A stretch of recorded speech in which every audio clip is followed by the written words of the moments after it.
Okay, good evening, everybody. Welcome to the December meeting of the Cabinet. I'm Councillor Pere Ahmed, Leader of the Council, chairing the Cabinet tonight. So for the public record, we have Cabinet members present in the room, as well as a number of senior officers. Some non-Cabinet members are also present, and additional officers are also joining the meeting virtually online. If any virtual attendees do wish to speak, they should indicate with the yellow hand icon, and we will pick this up in the meeting. This meeting is being streamed live and recorded by the Council for subsequent broadcast via the Council's internet site.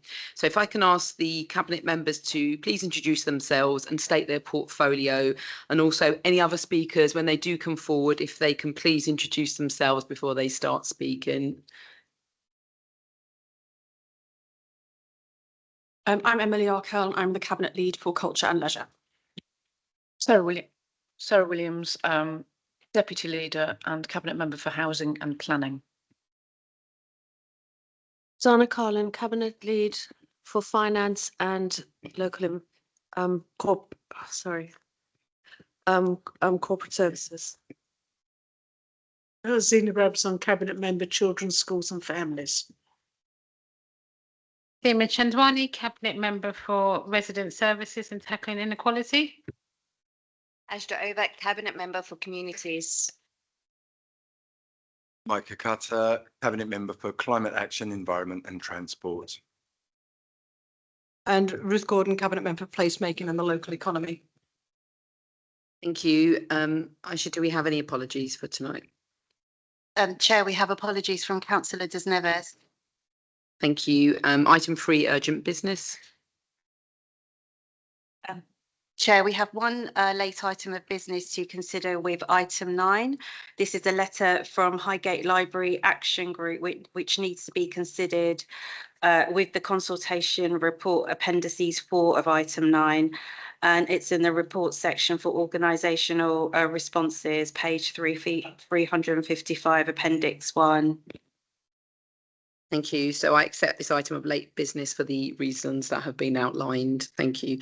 Item 4, declarations of interest. Councillor Chandwani.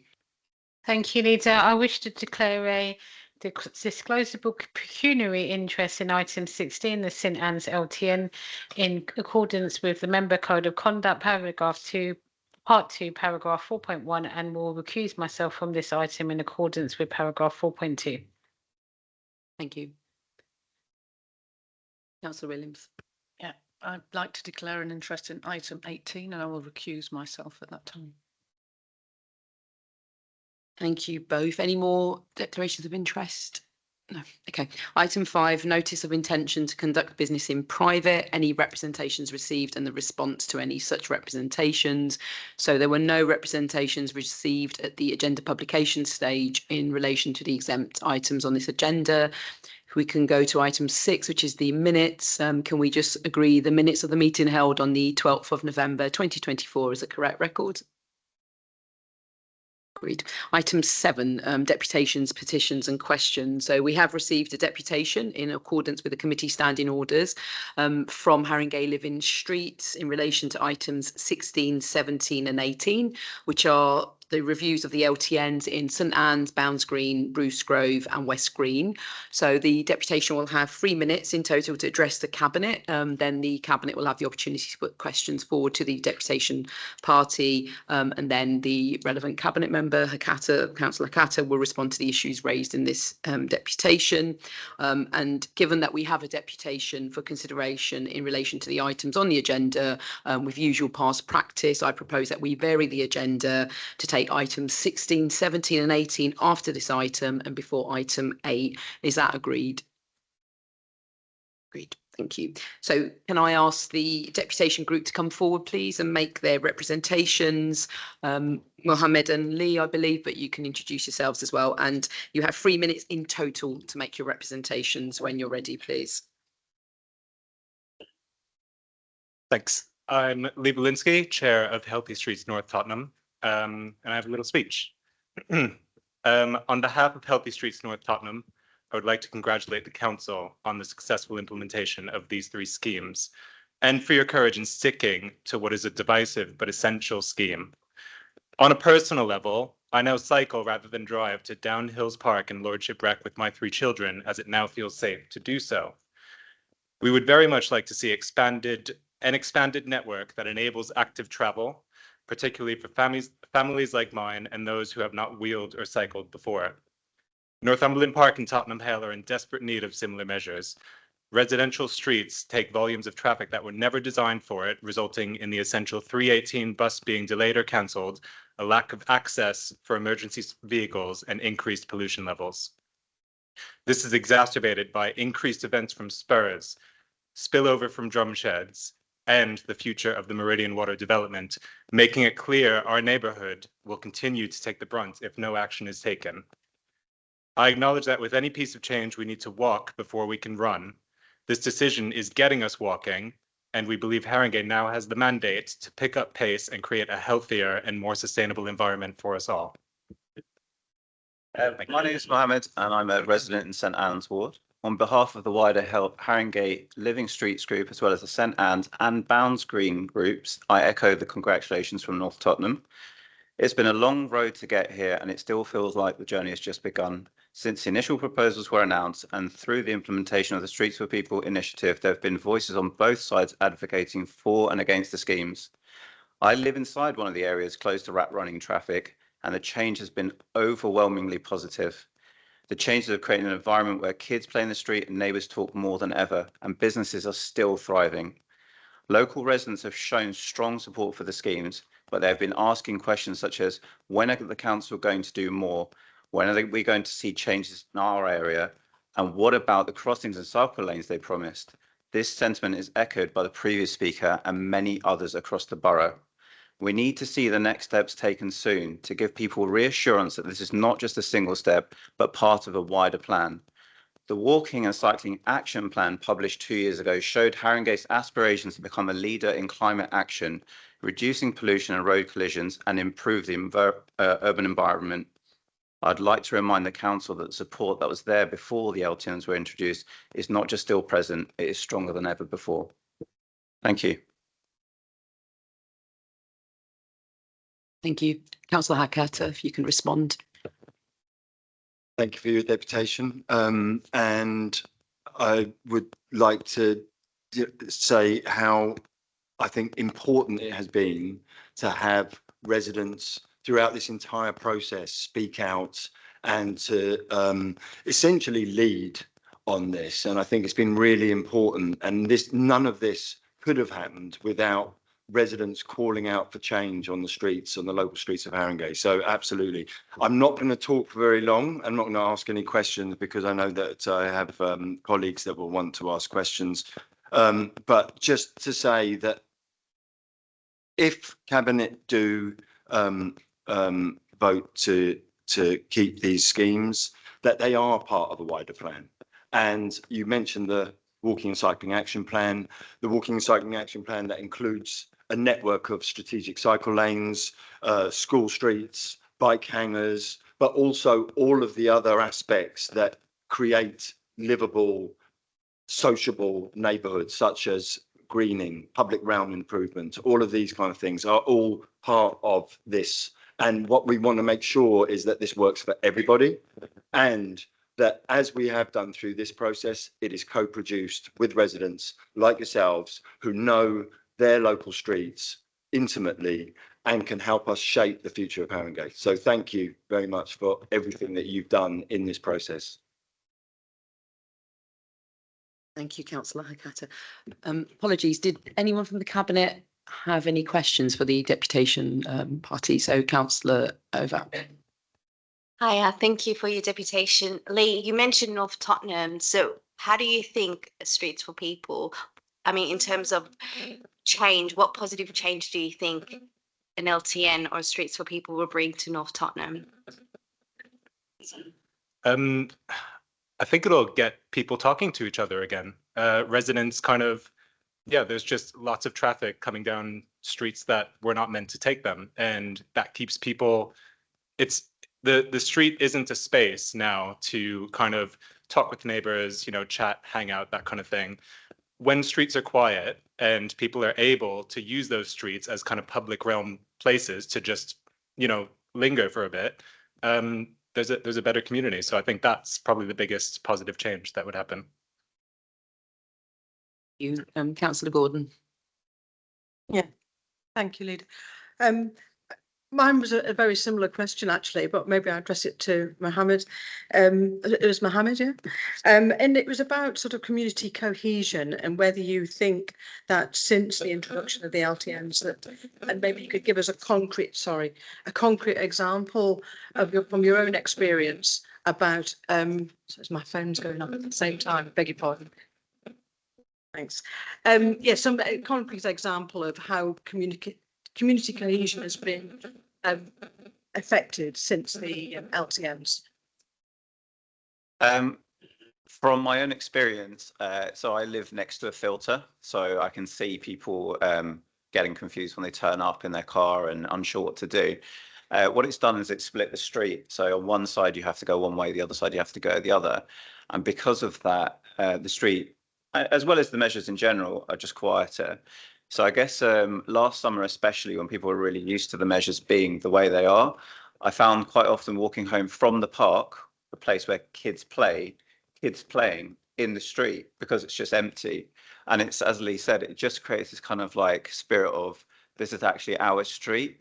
Whereas before, that very street was the kind of thing that would wake me up at 1 a.m. on a Friday night because somebody's driving as fast as they can with music as loud as they can, going clubbing essentially.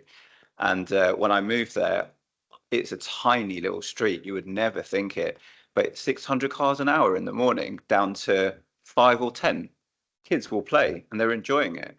That's what we're asking for more. There's so much space there now, which is just wasted. Start to use it for more. But we're already seeing people using it. They're just using it around cars that are parked and, you know, in little corners and here and there. We've had street parties more than ever before, and it's not just post-COVID. They were there before, but they just were less frequent, and people felt like it was a bit too dangerous and they were imposing, and you know, it was a difficult thing to pull off. Now we just had an impromptu party. We just sort of sat outside our houses with some tables and enjoyed it, and we had about 10 cars in an hour.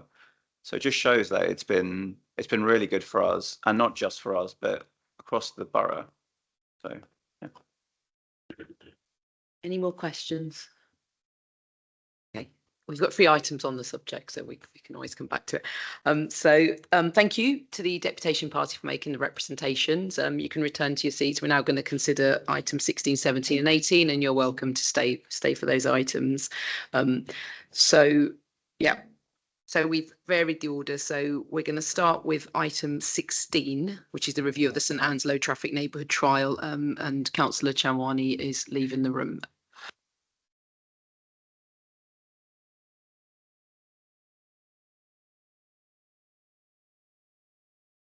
Okay, if you can introduce the report, please, Councillor Hakata. Thank you, Chair.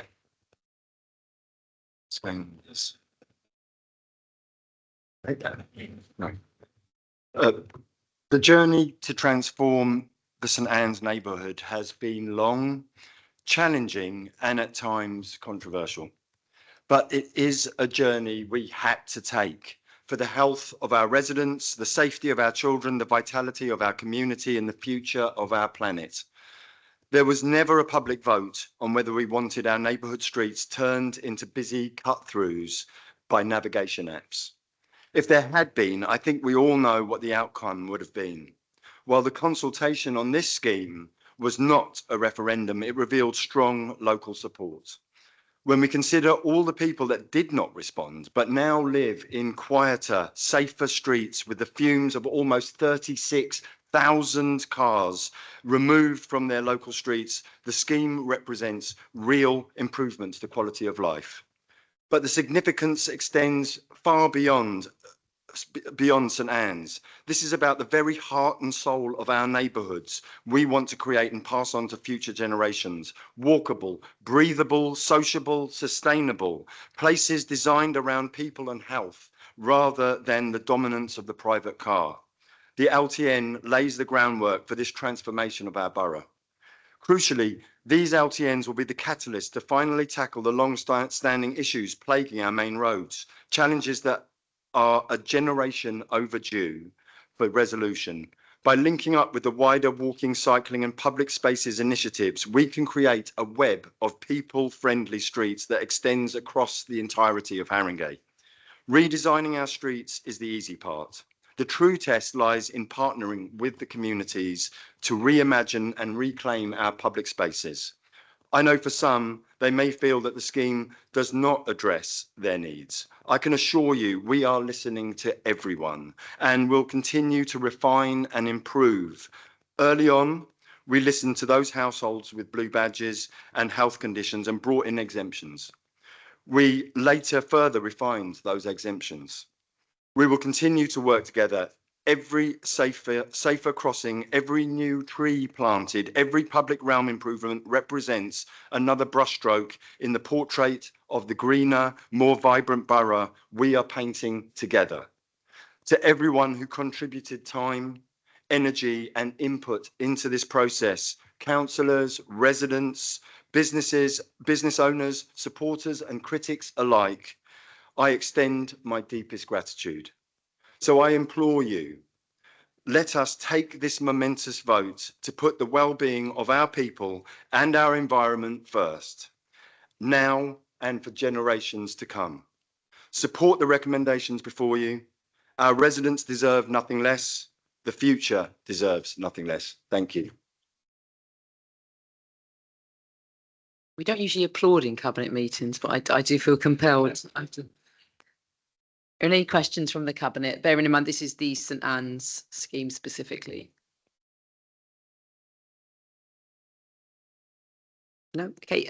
Councillor Corley Harrison.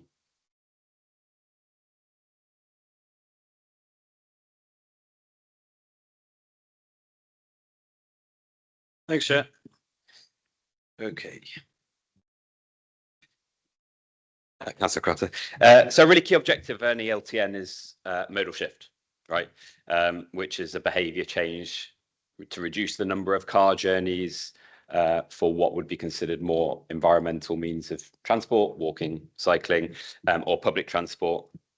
And 4.6 speaks to one of the reasons for recommending the permanency is the public health benefits of active travel.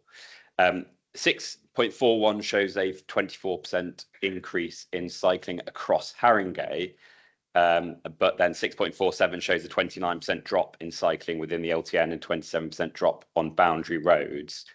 So if cycling is falling within the LTNs, what are the reasons for that? And why aren't we seeing an increase in active travel? And why does the LTN seem to be sort of disincentivizing cycling rather than having the opposite objective? And then overall on the kind of the three LTNs, we see little data on how many people that previously drove are now taking public transport, and whether that data can come from TfL, which is obviously another critical kind of modal shift type. So has that been looked at? And are you seeing any different trends there? And similarly, there doesn't appear to be a huge amount of footfall change. Would you say that there has been success in achieving the key objective of switching to active travel, or are additional measures to be expected, and when can we expect them to come forward? Thanks. Thank you. Councillor Casser.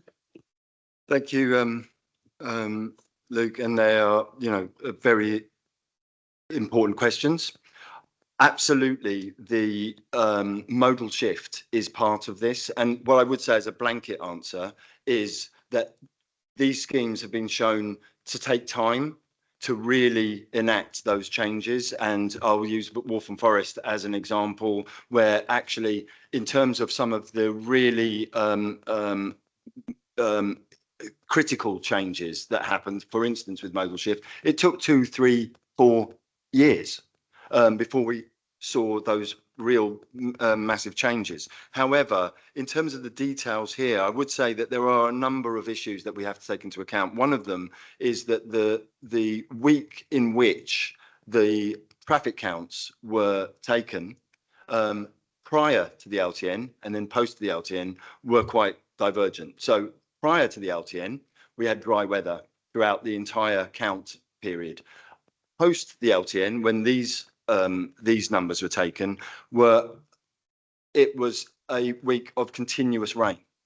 And as we know, that will have an impact on active travel numbers and take up.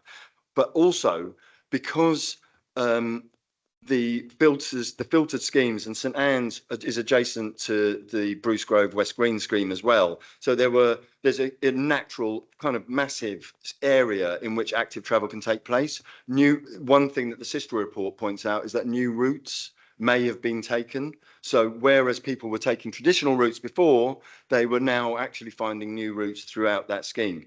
But on top of that, the dockless, so there are a number of sort of variations here, if you like, variables that we won't be able to capture in this.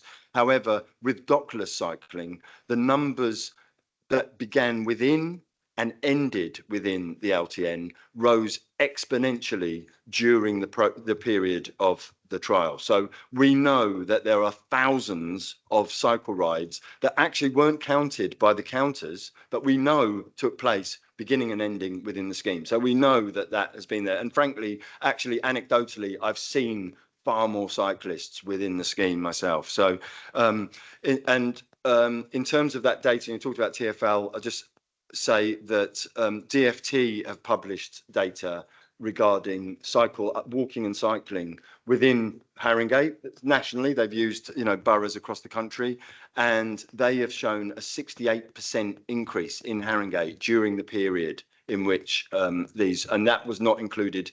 That was data that's been released very recently and is not included in our report. So we know that it is happening. In terms of additional interventions, absolutely.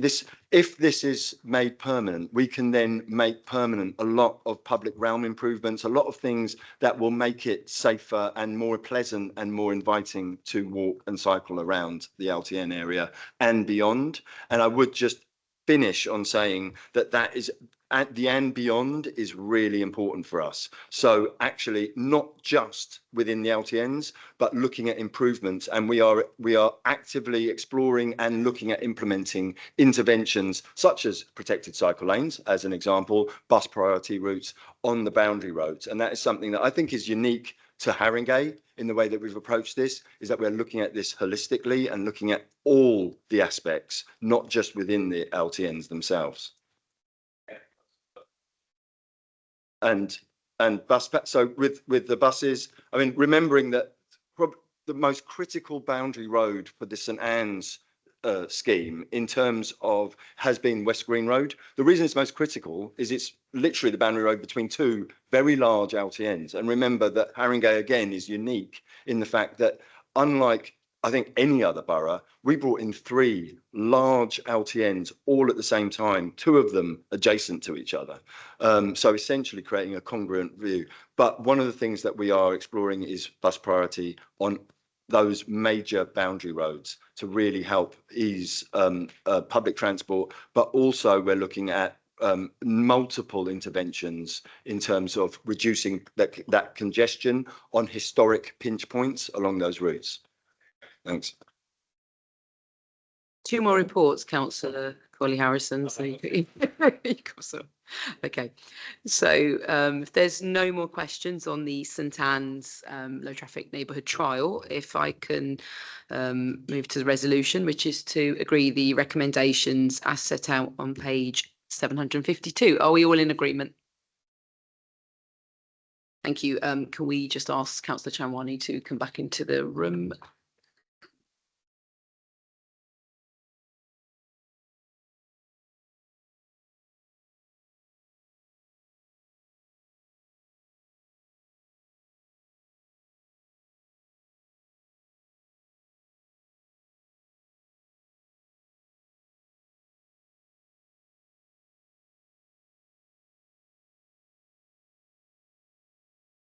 Thank you. Okay, so Councillor Chanwani is back in the room. If we can move to item 17, which is the review of the Bounds Green low traffic neighbourhood trial.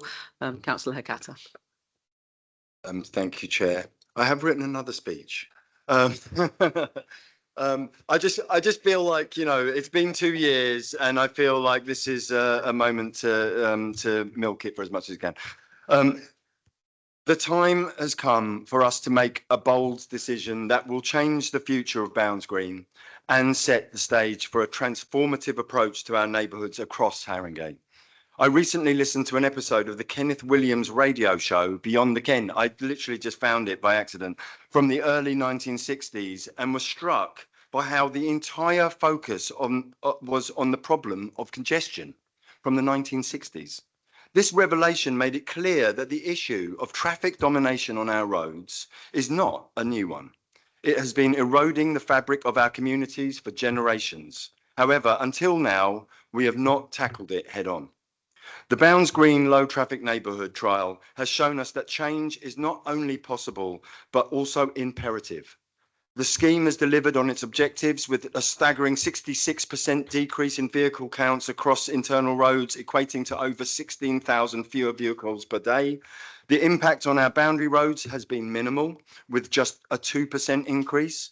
These figures demonstrate that we can reclaim our streets for people without causing undue disruption elsewhere. The trial has led to a 50% reduction in traffic collisions on internal roads, 50%, and a 17% decrease on boundary roads. These statistics translate to safer streets for everyone, from our youngest to our oldest residents. The time has come for town planners, engineers, and politicians to work hand in hand with residents to solve the problem of private motorcar dominance in our neighbourhoods once and for all. We must create communities where people can thrive, free from the constant threat of road danger and the insidious effects of air pollution caused by exhaust fumes and particulate matter from tyres. As we make this decision, we must not forget those who rely on our main roads. We are already working to ensure that nobody is left behind. Our plans to improve bus journey reliability on Durnsford Road and our commitment to addressing long-standing issues on our boundary roads demonstrate that we are tackling this challenge holistically.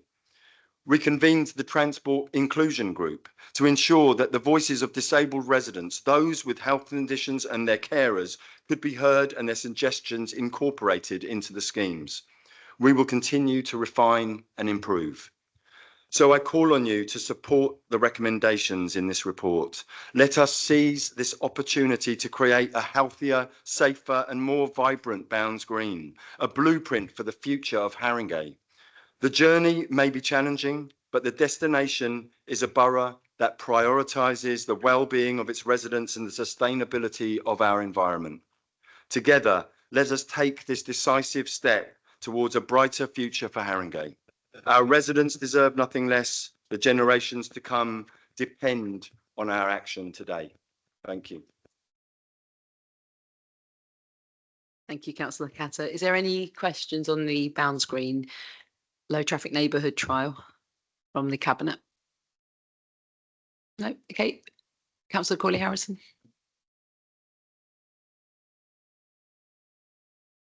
Thanks. Thanks, Mike. So the Bounds Green LTN sees one of the greatest disparities in support between those living in the LTN and those on the boundary roads, and actually the lowest support of boundary road residents. So I'm just wondering what will be done to address the frustrations felt by those on the boundary roads and improve their well-being going forwards. And then despite the clear evidence showing reduction in vehicle trips within the LTNs, improved road safety, and actually when asked for certain views in their feedback on the LTNs, such as do you walk more, do you cycle more, do you see less pollution, etc., the majority of the respondents were positive. Actually, when asked do you support, the majority were opposed to it.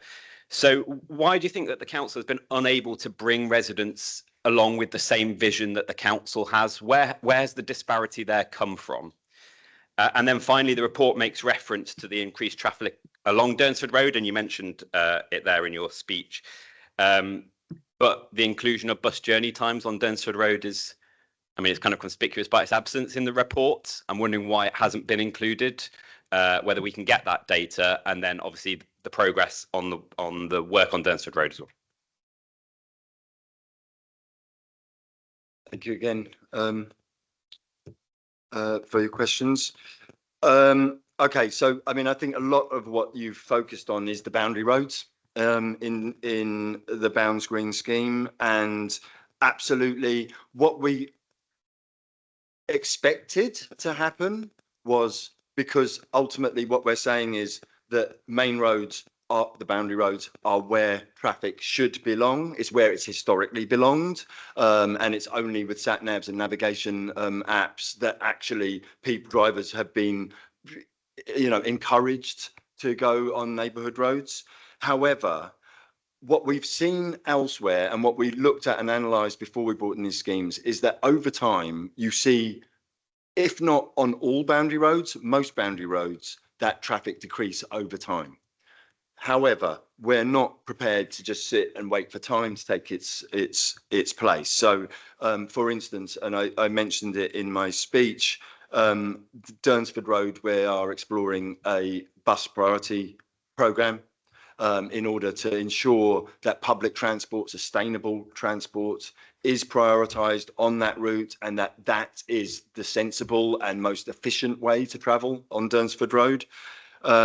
However, what we need to look at is, you know, that point that you brought, which is, okay, even though there are people walking and cycling more, or certainly walking more in the area, we're not seeing that reflected in the consultation results. However, it has to be said, the consultation results showed that the number of people responding were disproportionately car owners, way beyond the census results. So I think we're talking about 80% of the people that responded had access to a car, drove, whereas the census result was much lower. I think it was like 40%. I would have to double check, but you know, potentially 50, but much lower. So we know that the people that were most activated to respond were people that felt that it had impacted them negatively, even if potentially it hadn't. And there are a number of disparities that we've seen across data collected and the perceptions of certain residents. That doesn't mean we ignore it. Absolutely not. We want to bring everybody on board, and we want everybody to feel the benefits. So we will continue to work, and as I said in my speech, we will continue to improve and refine, and part of that will, at the heart of that, will be the co-production approach that this council takes. Thanks. Thank you. So if there's no more questions, if we can move to the resolution, which is to agree the recommendations as set out on pages 787 to 788. Are we all in agreement? Agreed. Okay, item 18, which is the review of the Bruce Grove West Green Low Traffic Neighbourhood Trial, and Councillor Williams will be leaving the room for this item.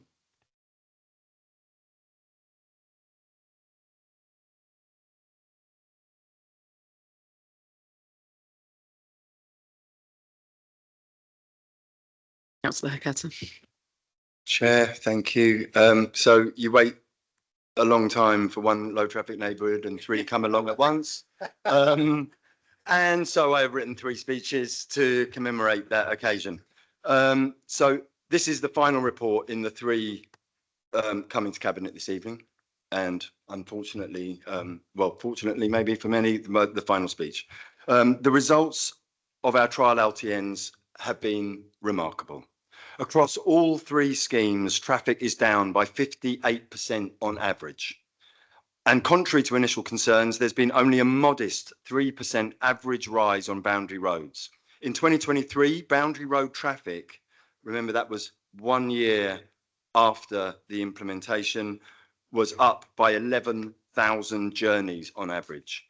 But fast forward to 2024, and that number has more than halved to just £5,000. We're talking 5,000 vehicles.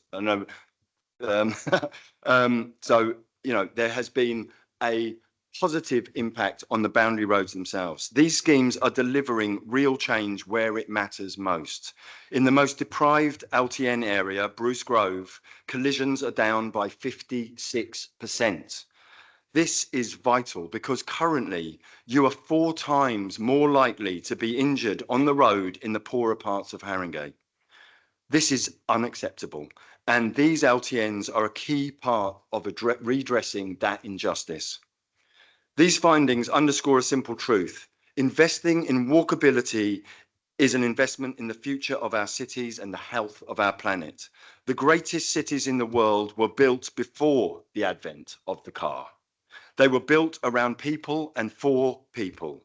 Somewhere along the way, we lost sight of that.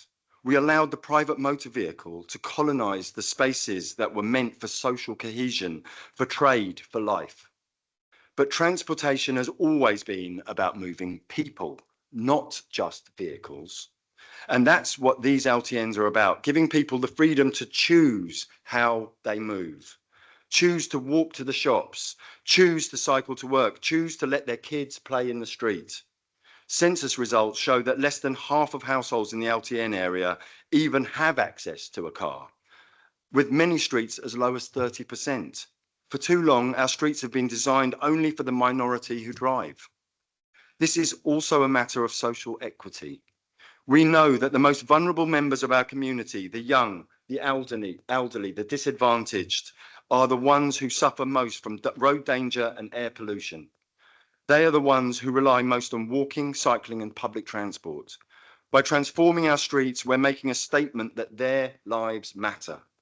LTNs are just one piece of the puzzle, a critically important one. They're part of a comprehensive range of interventions to build a greener and fairer borough. We want these schemes and all our initiatives to work for everyone, and will continue to work with our residents to achieve our shared goals.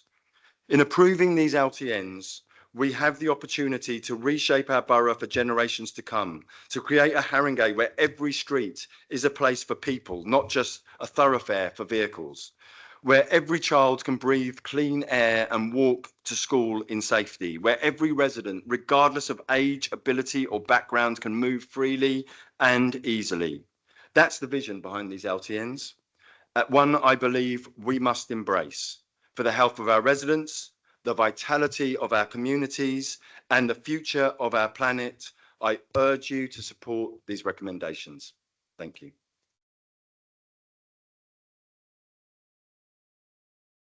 You got your clap. Okay.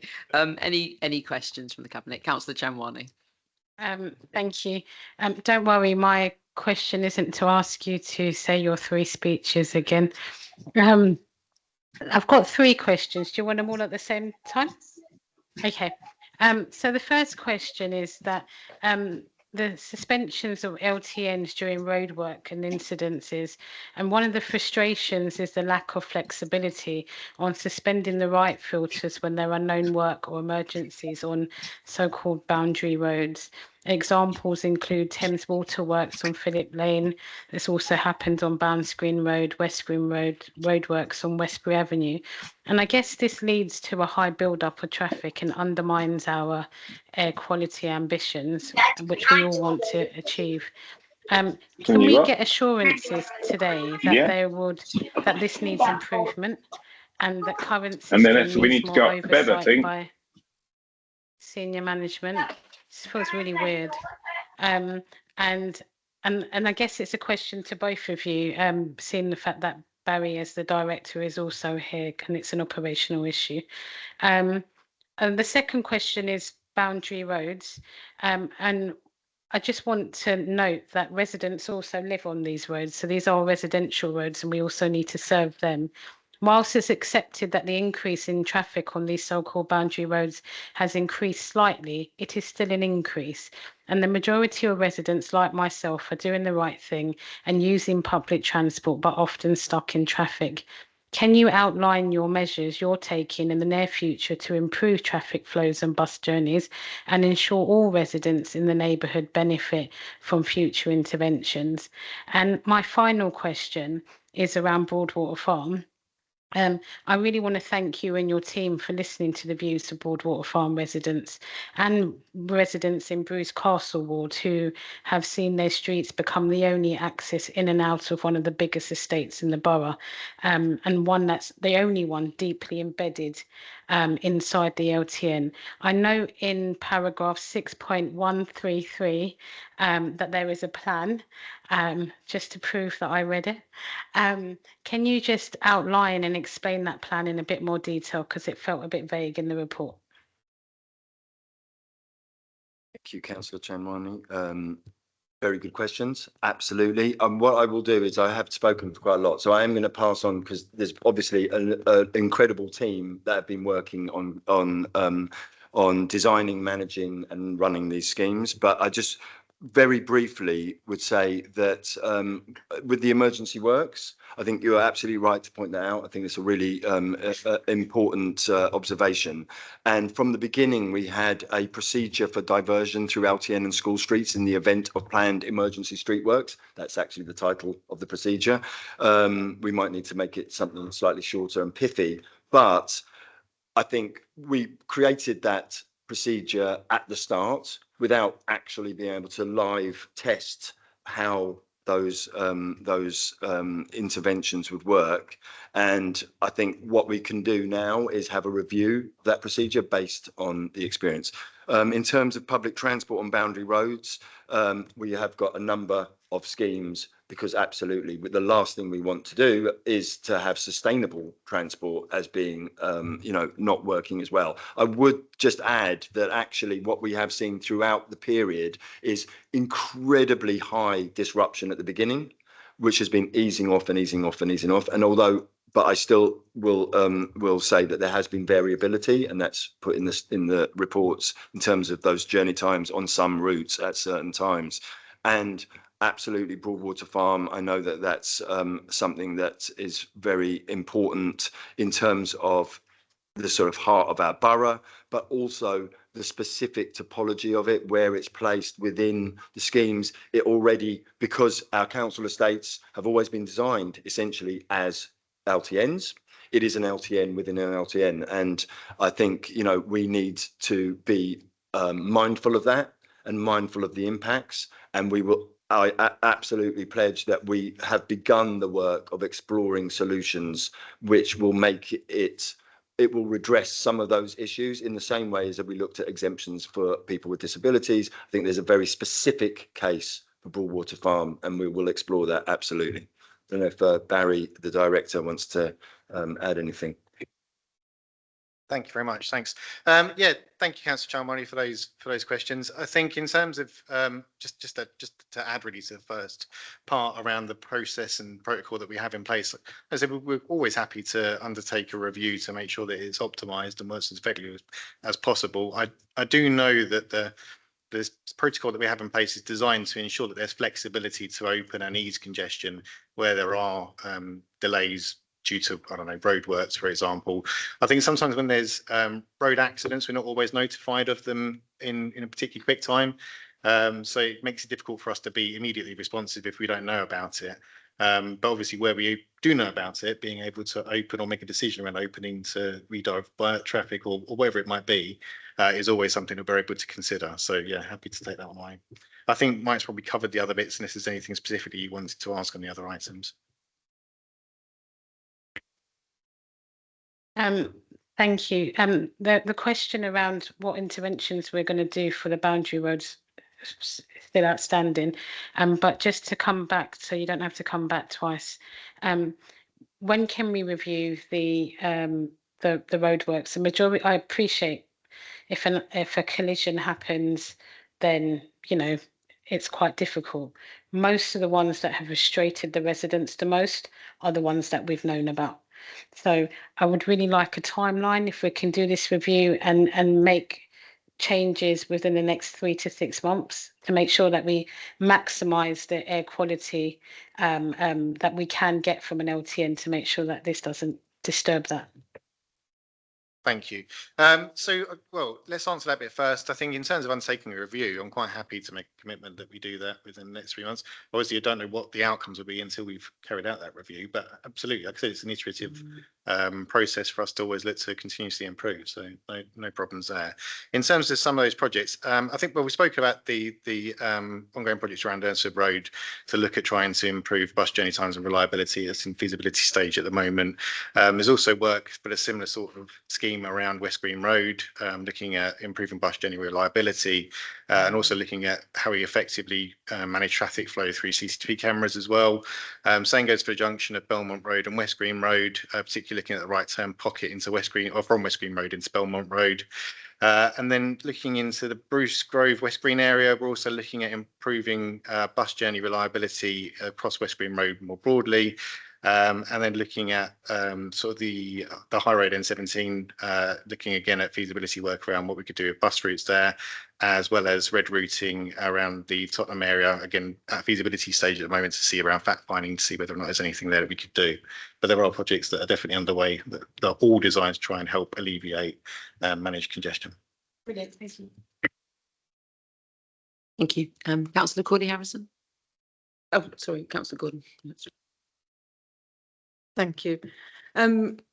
Yeah, I mean, you raised this issue about road safety in your speech, but and the report says that you're 4 times more likely to be killed or seriously injured on the road in the most deprived areas of the borough than the wealthiest parts. Can you tell us which LTN area has seen the biggest reduction in road injuries and how much by? Thank you, Councillor Gordon. And so on average, across all LTN areas, we've seen a reduction in road danger of 34%, a reduction in collisions of 34%, so a third down on average. However, Bruce Grove West Green, which is the most deprived of all 3 LTNs and has some of the lowest car ownership numbers, we've seen that by 56%. And in absolute numbers, we are talking in reductions of around 20, collisions, serious collisions over that period, over a year. So it's a massive change. And I think, this is one of the things that I'm really glad to see, because as I said at the beginning, it can take a lot of time for changes to embed and for them to be revealed. However, what has been shown across LTN areas, across the capital, across in fact the wider area, the nation itself, is that a minimum of 50% reductions, and we are already seeing those. And that means that people, vulnerable road users, right now are seeing the benefits of improved road safety, reduced road danger. So it's a really important metric. Thank you. Any more questions from the Cabinet? Just conscious some of you are to my side, so I can't see you. Okay, Councillor Corley Harrison. Thanks. Right, final 3.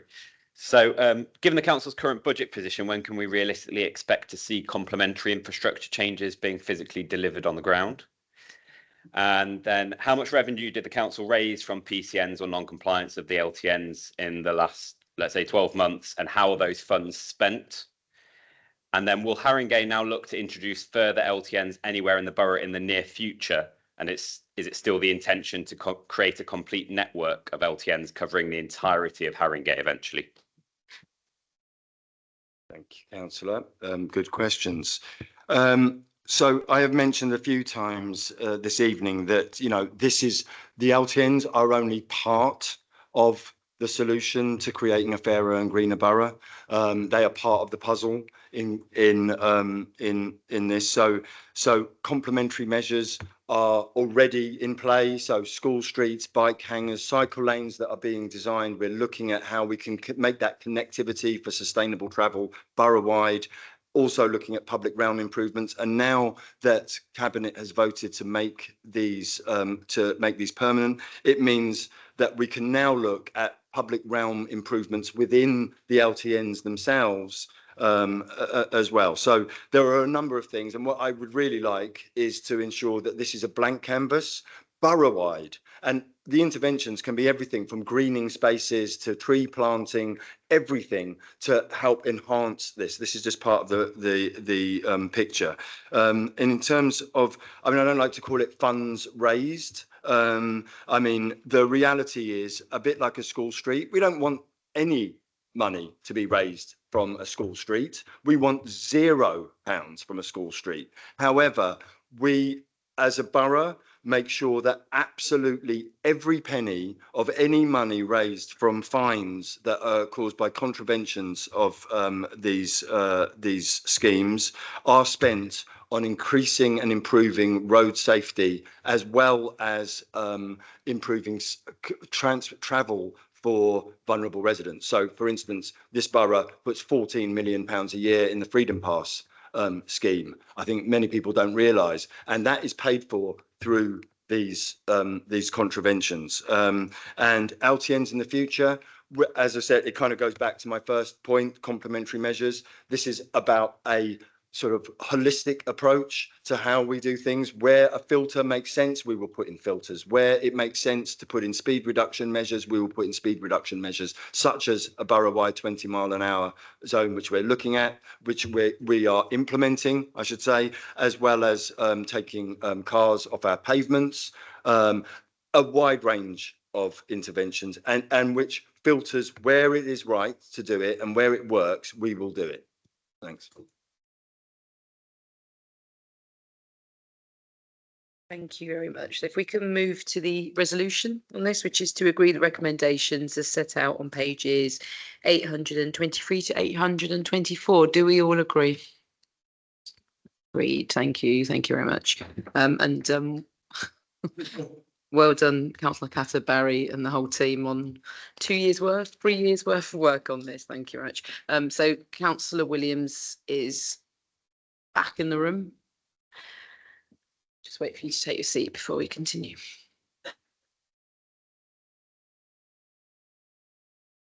Okay, so we're going to go back to item 8 now, because we varied the order. So item 8, which is matters referred to the Cabinet by the Overview and Scrutiny Committee. So there are no matters from scrutiny to consider tonight.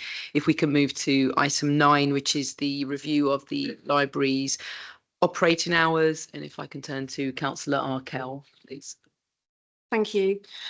We are extremely proud and supportive of the 9 libraries we have here in Haringey. Unlike many other local authorities up and down the country who have been in the unenviable situation of closing libraries, we have protected them from the effect and impact of austerity in recent years and have invested nearly £5 million to upgrade and make branch libraries accessible. Since 2010, 276 library buildings in England have closed without replacement. None of these have been in Haringey. The huge and ongoing financial pressures facing us, particularly from rising social care and housing costs, means that the library service, like many other departments and services across the council, have had to drive efficiencies and effective resource management. We have some of the longest library opening hours in London, but these are unsustainable, especially when some libraries have low footfall and occupancy rates. As a responsible council, we are delivering our statutory responsibilities. The proposals I am presenting aim to make changes to the library service and our assets in the fairest way possible, prioritising residents who need public services most and protecting our least well-off communities, with equity as our guiding principle for the way we make these changes. A public consultation was held from August to October, where residents and community groups were invited to share their views on the proposed changes. We have carried out engagement meetings with each of the individual Friends of Libraries groups, the Friends of Reading and Education group, and reached out to schools, colleges and pensioner groups. Their feedback has informed the proposal I am presenting, which includes consistent opening hours, keeping our libraries open during lunch times, on Sundays and opening evenings. We are committed to ensuring libraries remain sustainable in the future and to preserving these valuable community assets. We want to continue modernising the service, exploring new ways to generate income and adapting to changing community needs. We will specifically focus on engaging the younger generation and responding to the post-pandemic landscape where library usage has changed and evolved. This is a careful balancing act, but we are committed to protecting our library services as much as possible by responding to the financial reality we are collectively living through and listening to our community input. We will ensure libraries remain both accessible and sustainable for the future. Thank you very much, Councillor Arkell. Is there any questions? Councillor Over. Thank you, Chair. The equality impact assessment identifies a number of potential adverse impacts that could arise for groups with protected characteristics. What have you done to consider the issues identified in the equality impact assessment and ensure there is no potential for discrimination or adverse impact? Thank you, CouncillorOvat. As I talked about at the full council on the 4th of March, we confirmed then that we would carry out a detailed equality impact assessment because the needs of residents who live closest to Highgate Library in the west of the borough are very different from those who rely on the Coombscroft Library in the east of the borough. So the quality impacts will be very different. So we have observed and worked within our legal duties to understand the equality impact of the proposals and try to minimise them for the most vulnerable residents and those who have protected characteristics in Haringey. Alongside carrying out and developing the detailed equality impact assessment, we have also carried out a needs assessment and a 6-week consultation, which nearly 1,376 residents responded to. And as I've already mentioned, we've carried out a range of face-to-face engagements with each of the individual library user groups, schools and colleges and pensioner groups as well. So as you have identified, the equalities impact assessment did identify a number of issues which specifically affected young people, people with a disability and residents who are from a Black or minority ethnic group. And in the proposal that I'm presenting in option 3, there were a number of mitigations to minimise and reduce the impact of these, of reducing the library opening hours on each of the groups. And these include evening opening hours in each of the main libraries for 1 evening per week, waiting opening hours for libraries in the east of the borough where we know there are high levels of deprivation, and consistency in opening hours, starting and closing times, and also maintaining lunchtime hours as well. Thank you, Councillor Gordon. Thank you, Leader. Yeah, my question is about in relation to the welfare of the staff in the libraries. I want to know what can be done to manage and reduce the risks of lone working in the libraries. Thank you, Councillor Gordon. So we have listened to residents' feedback about this issue and obviously to the staff, and we're continuing to have very active conversations with Unison, which is the union which represents many staff in the library service. So as you've kind of already identified, there are some risks with lone working, but in actual fact, this was one of the proposals that some of the library staff came up with themselves in terms of making sure that we could keep the libraries open during lunchtime hours, and that was an issue that was fed back to us quite consistently in the consultation process. So what this does mean is that there will be staggered lunch breaks to ensure that libraries do not close during the lunch times, which will increase lone working. And we will continue to work with Unison and with staff to ensure that any risks are properly mitigated and managed, and their safety remains the highest priority for us. Thank you, Councillor Chamwani. Thank you, Leader. There is a group of people that use the library that are probably seen as a kind of silent, unofficial group. So obviously everyone's kind of vision of a library is people come in there and they take books out, or they might do some community activity. But there are a substantial amount of residents that actually just come in there to stay warm and to kind of maybe socialise and get over social isolation. Have we thought about what we're doing to make sure that our decision this evening, how do we make sure that we don't adversely affect that group, and what are we doing to support them? Thank you, Councillor Chandwani. And again, this was another issue that was consistently raised during the consultation process and the responses. So libraries, as you've rightly identified, do provide a warm space, but also a space for some of our vulnerable and lonely residents to actually socialise and to have social interaction with other residents. The other thing I think it's worth noting is that as our climate changes, they are also being used as cool spaces in summer as well. And that's something else that we need to think about quite carefully. But alongside libraries, there's an initiative called the Haringey Warm Welcome, which has been established this year to overcome loneliness and promote social connection and provide warm spaces for residents. Libraries form part of that network alongside other organisations, community spaces, and also places of worship. And these are places where residents can go who may be finding it hard if they're increasing fuel prices and energy costs. The spaces provide a warm place and a safe place for residents to go, and also enables a social place of social connection, and also a place where they can get some refreshments and take part in activities if they wish to do so. Thank you, Councillor Brabazon. Thanks, Councillor Ahmet. I think we know that 2024, and in case people don't know, has been a terrific year for our exam results in this borough, with Haringey becoming 7th nationally out of 152 authorities for A-level results. So we can possibly extrapolate from that libraries have been rather important for the young people studying for their exams, especially those living in more overcrowded accommodation or who don't have the IT access that many people have. So given the changes we're implementing, hope to implement, can you give assurances about young people and their access to libraries and to study space, please? Thank you. Thank you, Councillor Brabazon. I think the point you've made is really important. And as I've already mentioned, during the consultation process, we did specifically reach out to young people and to schools and colleges to understand how they use libraries. And anybody who goes into a library during peak exam period will know that they are really well used by young people here in the borough who may not have space at home or access to Wi-Fi or both.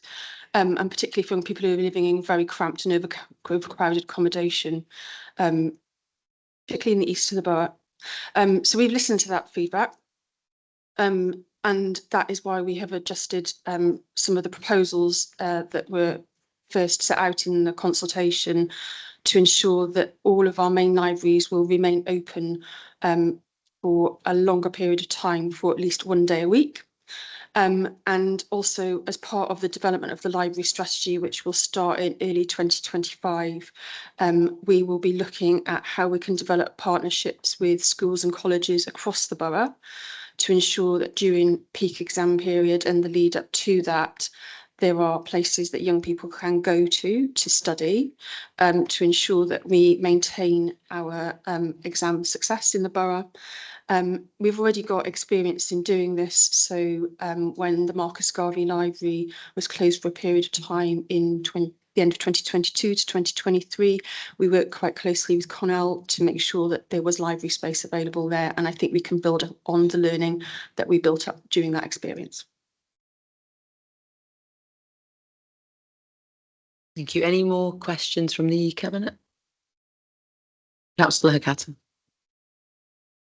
Yeah, thank you for the report and thanks for the opening remarks. I guess we all love libraries and we all want them to, survive, and we can be proud that in Haringey we've kept all of our libraries open, which has not been an easy task, but one that we're committed to.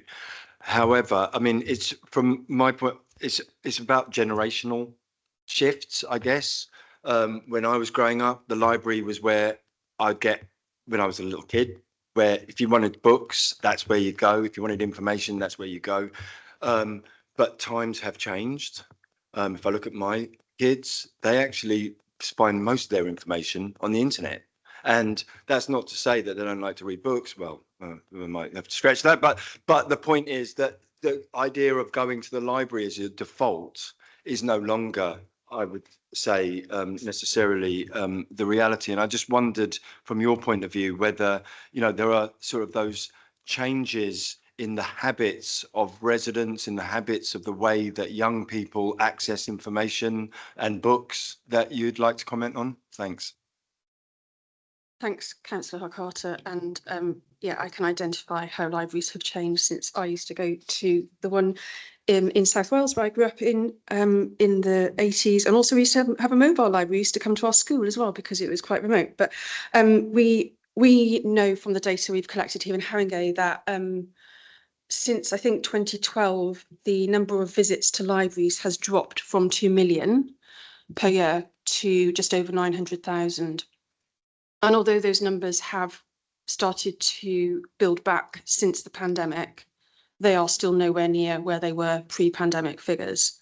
We also know that during the pandemic, the number of people borrowing ebooks and audiobooks has trebled. So people aren't necessarily going into libraries to borrow paper copies of books in the way that they used to.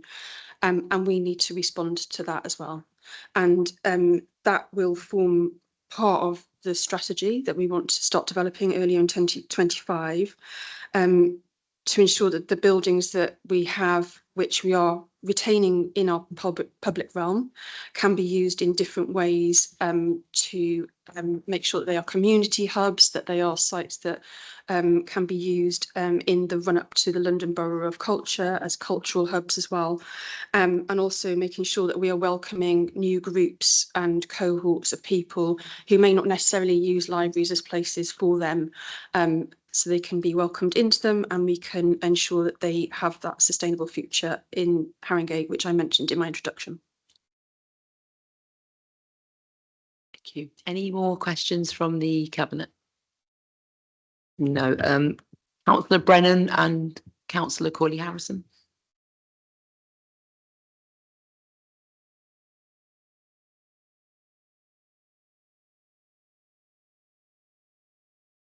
Following the consultation, I'm pleased with the revised option of opening hours for Muswell Hill, which I consider reflect that Muswell Hill Library, when open, is the busiest branch library.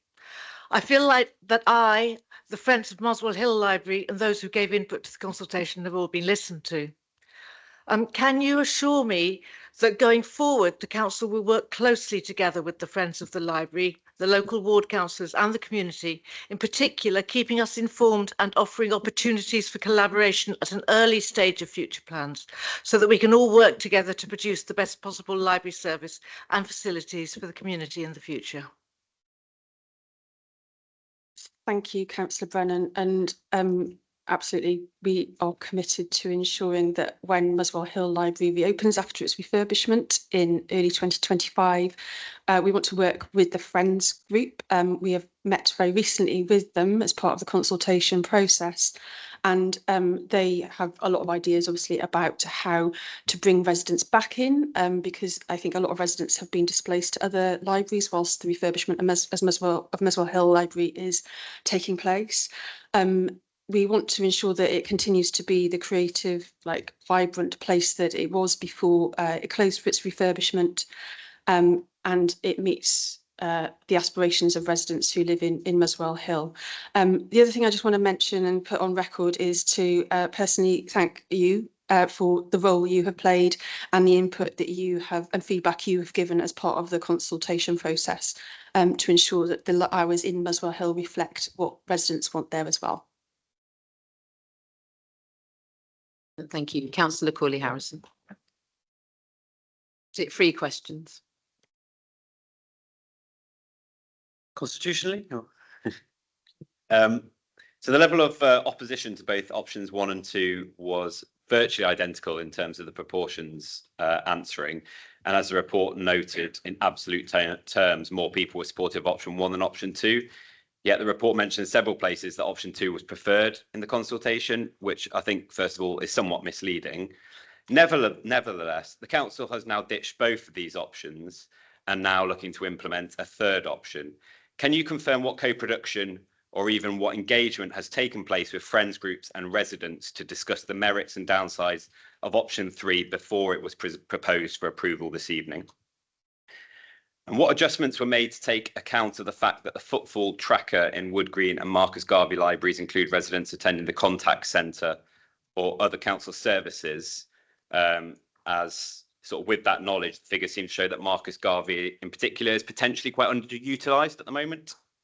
And given the council's severe budget situation as it stands, can you promise residents that the council will not be further reducing hours or staffing levels in the coming or future years to mitigate further budget shortfalls? Okay, I'll start with question one and then I'll hand over to question two to you, Jess, if that's okay. So in response to your first question, thank you very much. The percentage of people who were supportive of option two was actually more than option one. But in actual fact, as you've kind of already identified, we have actually come up with option three, which is based on the feedback that we had as part of the consultation process. We have carried out a huge amount of consultation and engagement with both resident groups, with the friends groups of individual libraries. We've reached out and had proposed a number of meetings with individual friends groups regarding the actual data and information that we've gathered as a result of the footfall and occupancy data that's been carried out in each individual library. Not all of those invitations have been taken up, and I think that's important to note. The outreach has happened, but the responses will not always come back to us, but we are always very happy to meet with each group, and also we have met very regularly with the Friends of Reading and Education.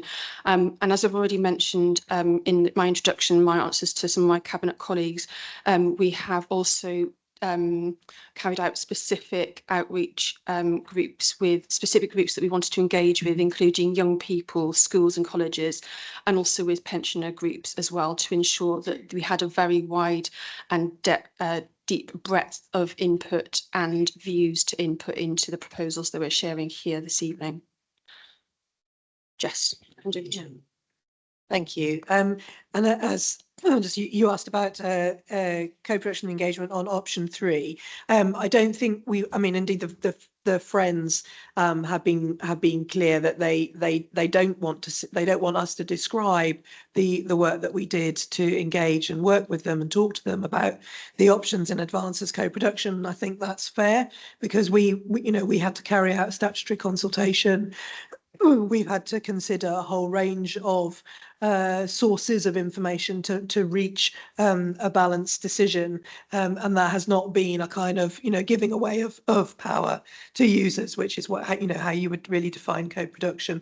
So I don't think we would describe it as co-production, but as Councillor Arkell said, there's lots of efforts to engage and consult and take on board views that have then shaped the proposals that have come out. So some of the feedback around how we group the libraries together, some of the challenges that were put out to us around the early information that we'd used around footfall in the consultation period. We then revisited to look at occupancy rates as well as footfall, so that that challenge came direct from the Friends of Reading and Education. So we really sought very hard to take on board the views and challenges, but we recognise that they're advocates for libraries. They're really passionate. They're not going to want to see library hours reduce. And as Councillor Arkell said, this is not a position that anyone would want to be in anyway. But we recognise that they're advocates for the library. They wouldn't want to have their names attached to suggest that they were supporting the proposals here. But we have really sought to take on board their views and questions wherever we possibly can. You also asked about taking account of the numbers going into the contact centre. So we have looked at that. We've sought data from colleagues in resident experience to understand their data on the numbers of visitors they get per hour. I think their average number of visitors per hour was between 10 and 12 in both Marcus Garvey and Wood Green. So it takes some off in terms of hourly footfall into the libraries, if you sort of include those who were maybe only going into the customer service centre, the face-to-face customer service centres in those buildings. But it doesn't detract, I think, greatly from the numbers, and particularly at Wood Green, which we can see has the highest footfall and occupancy. So we have taken that into account. I think the other thing just to add to that is by having the contact centres situated where they are in Wood Green and Marcus Garvey, that has enabled us to have what we've described as an express hour. So they will, the libraries will open from 9 till 10 in both of those sites. So residents will be able to go in and either borrow books or return them using the self-service machines, which isn't, and also if people want to use it for study space during the hour. So that's kind of like effectively a byproduct of having those contact centres situated in the same places as those libraries. And then your final question. So there are no proposals in the budget consultation at the moment for libraries next year. What we want to do to make libraries sustainable and put them on a sustainable footing for the future is to start very early in 2025 in co-producing a library strategy. This is something that has come out of the peer challenge actually that happened a number of years ago, but because of the pandemic and various other financial challenges facing the council, we have not been able to start that until this point. But we are committed to doing that and committed to working with both residents, the library group friends and the Friends of Reading and Education to gather as much input into that, and a key strand of that will be around income generation, and I'm really kind of clear that this has to happen to ensure that our libraries are able to bring in income to ensure they're put on a sustainable footing for the future. Thank you.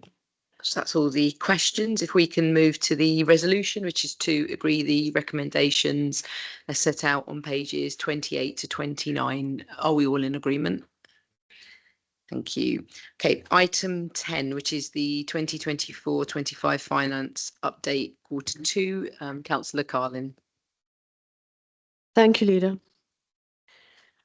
Haringey continues to face considerable in-year demand pressures, particularly in the cost and complexity of delivering adult social care, children's social care, and the rising costs of securing temporary accommodation for homeless households. We are one of many boroughs facing these challenges. Haringey is a borough with high levels of deprivation and deep inequalities between East and West. It is important that we continue to be ambitious for our borough and our residents, despite our difficult financial circumstances. 98% of our schools are good or outstanding. Haringey Children's Services were graded good by Ofsted, and SEND received the highest possible grading. We are well on the way to delivering 3,000 new high-quality council homes by 2031. We're planting hundreds of trees, thousands of trees.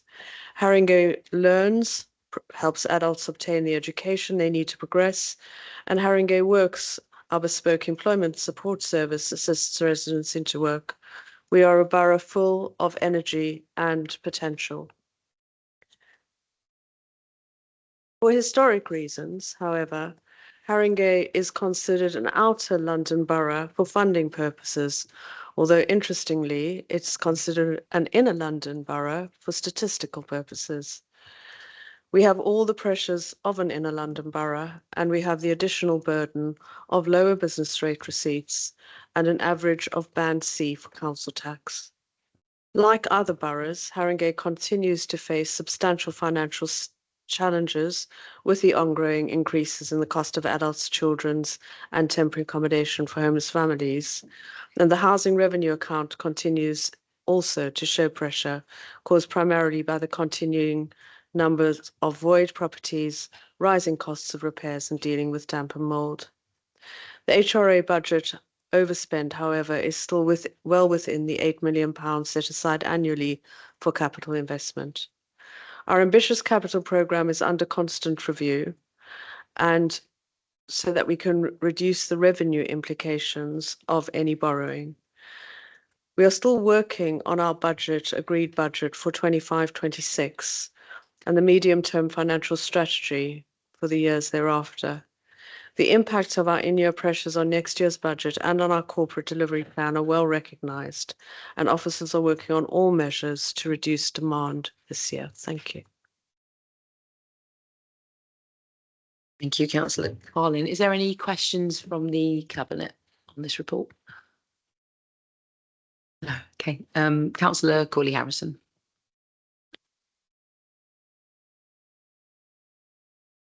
Thanks, Chair. I mean, it's hard to know where to begin with this report because it's quite shocking, isn't it? I think probably far worse than anyone would have expected, were they not privy to the information. And I also failed to understand why it's only coming to this cabinet in December, given the Q2 ended in September and the extent of the issues. But anyway, so the report mentions working to speed up TA voids performance with new contractors. Obviously, this has been an area of focus for a number of years. The council seems to be losing PSLs without offering much incentive or activity to reverse that trend. What short-term measures is the council putting in place to try and get a grip on the rapidly escalating costs in temporary accommodation?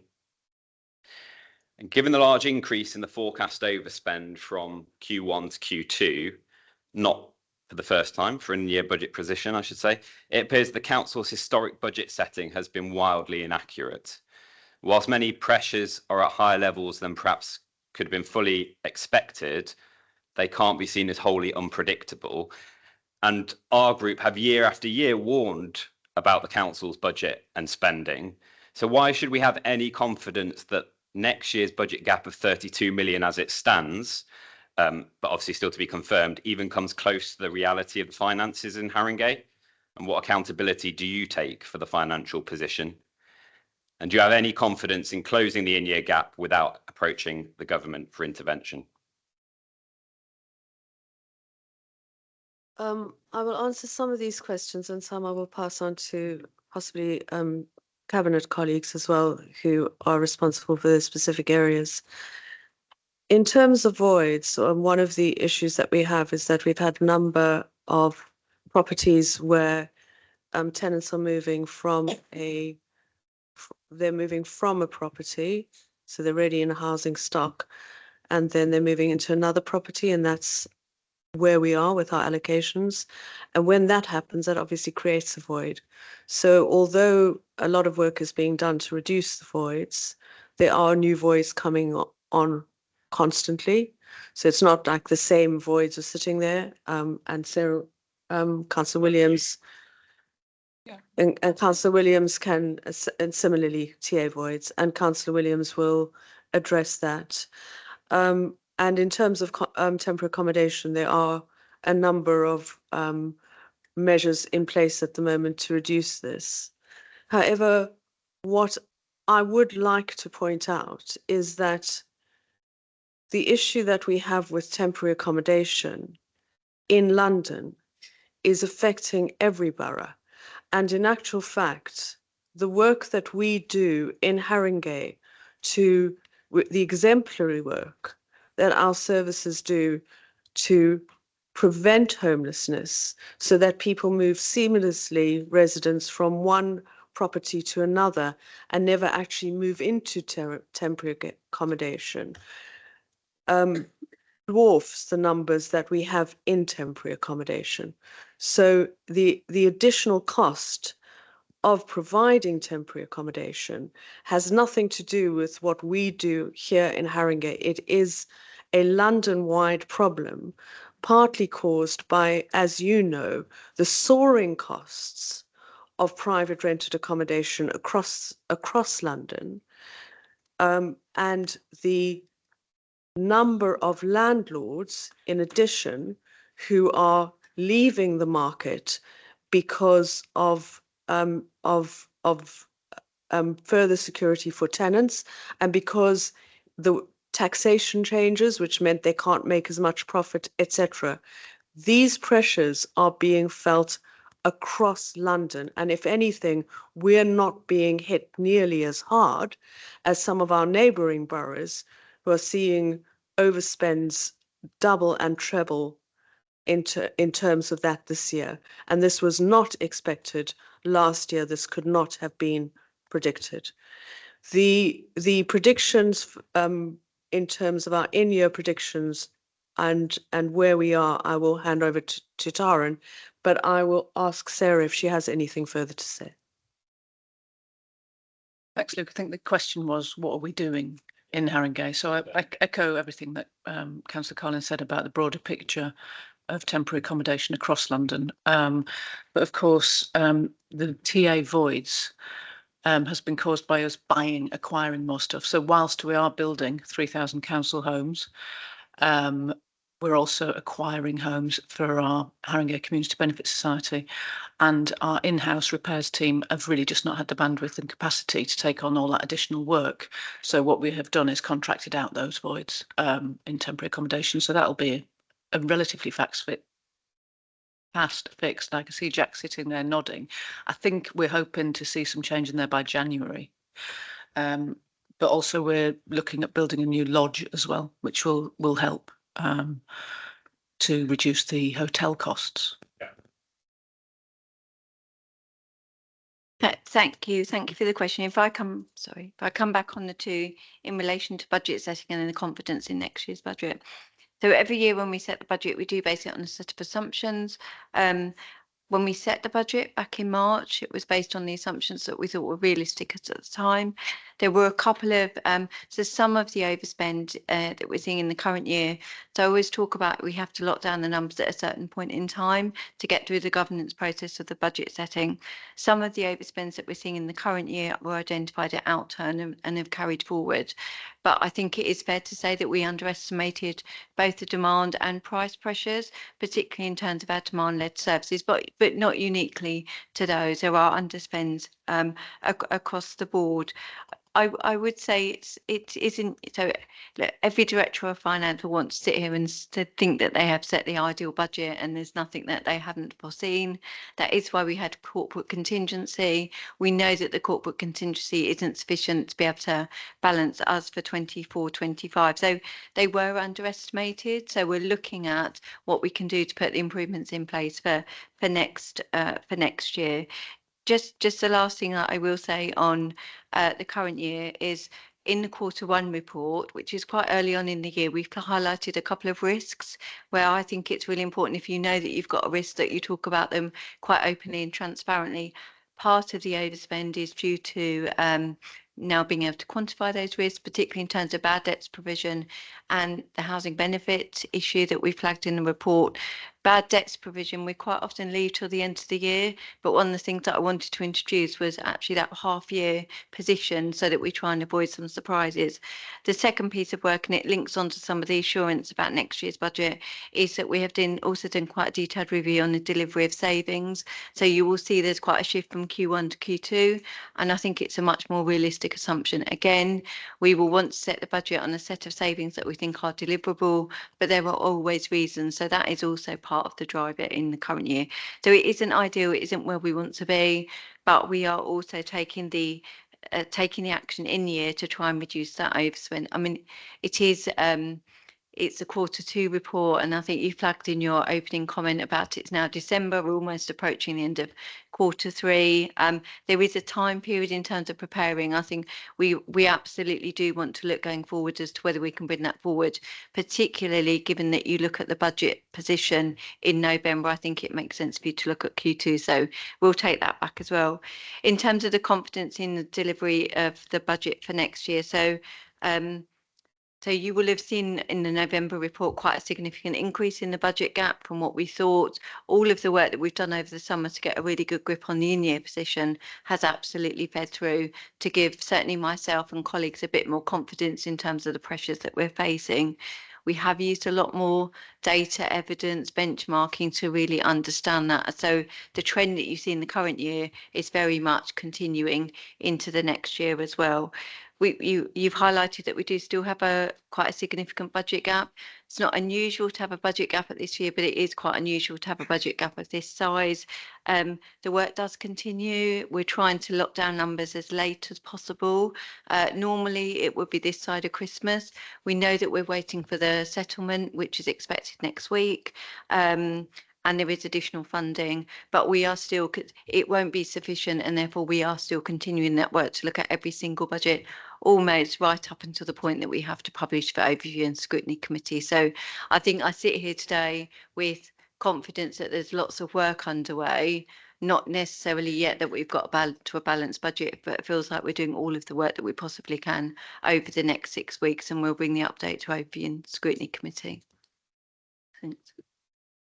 I just wanted to make a broad point as well. It's quite right to ask what we're doing to address the current situation, but I think I just wanted to just remind everybody that this is after 14 years of austerity, and Haringey is in no way in a unique position, and we've already heard about the pressures on temporary accommodation across London and the pressures on social care up and down the country. And just a reminder that this is after 14 years of austerity, which did start with the coalition government back in 2010. So just a reminder there. Okay, is there any other questions on that? Okay, so the resolution is to agree the recommendation as set out on page 408. Are we all in agreement? Thank you. Okay, item 11, which is the HRA 2025 to 26 to 2930 budget MTFS. Councillor Williams. Thank you, Leader. So one of our top priorities is ensuring that our residents have safe, stable, warm and comfortable homes.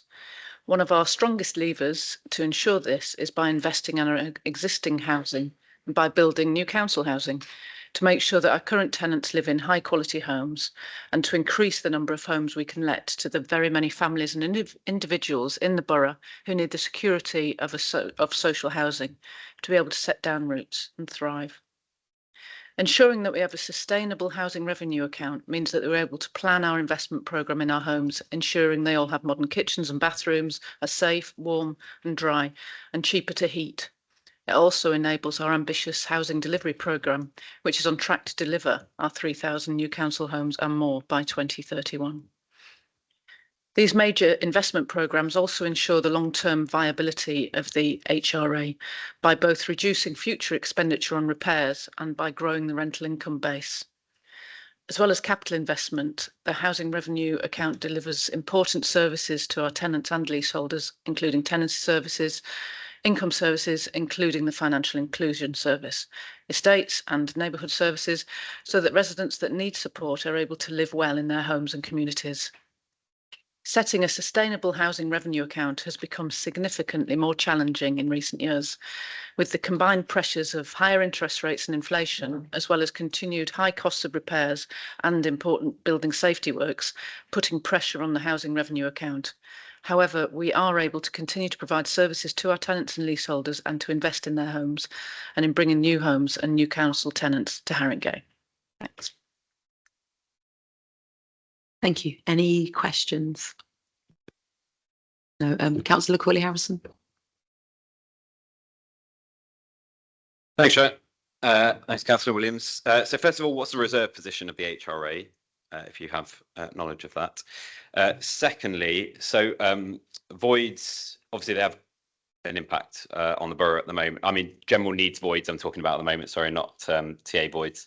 And the number of general needs voids has sat between about 450 and 550 empty properties for well over a year now from the Housing Board figures. I think in the report it says financially this is costing the HRA around 3 million annually. So resolving this would go a long way to closing the difference between the 4 million and the 8 million target. Why aren't we seeing the improvements there? I know there's the Neighbourhood Move scheme, which impacts the numbers, but we are not seeing the performance improvements that we need to see from the voids teams or whatever structure, policy, or whatever. So what is now being done to address that? And would you look at doing similar to TA, where an external partner is brought in to deal with that? And then the report frequently notes the impact on the lack of housing investment, over the last 50 years that Labour has been running this council, and the impact that's had on repair costs and the associated overspend that comes with those repair costs. I don't just mean large projects like Decent Homes. I mean, you know, someone goes in, an operative, and they see an issue, they might fix a bit of damp by painting it over, but then they don't look at the wider picture and say, I'm going to fix these 3 or 4 other issues so they don't become bigger issues. So what's being done to address that and the cultural shift that would mean that we don't end up in this kind of firefighting cycle within repairs and we get ahead of ourselves and then hopefully bring that kind of financial burden down in the repair service? Thanks. So 20 million, and 8 million RCCO. there were so many questions in there. Two. Okay. I'm going to bring Jahed in on the voids item you raise. We both sit in the meetings where we discuss voids a lot, so I know you're just asking them to be aired in public.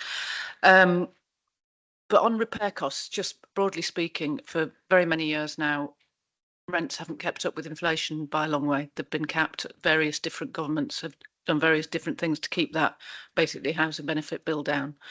And that has had the result of underinvestment over many years.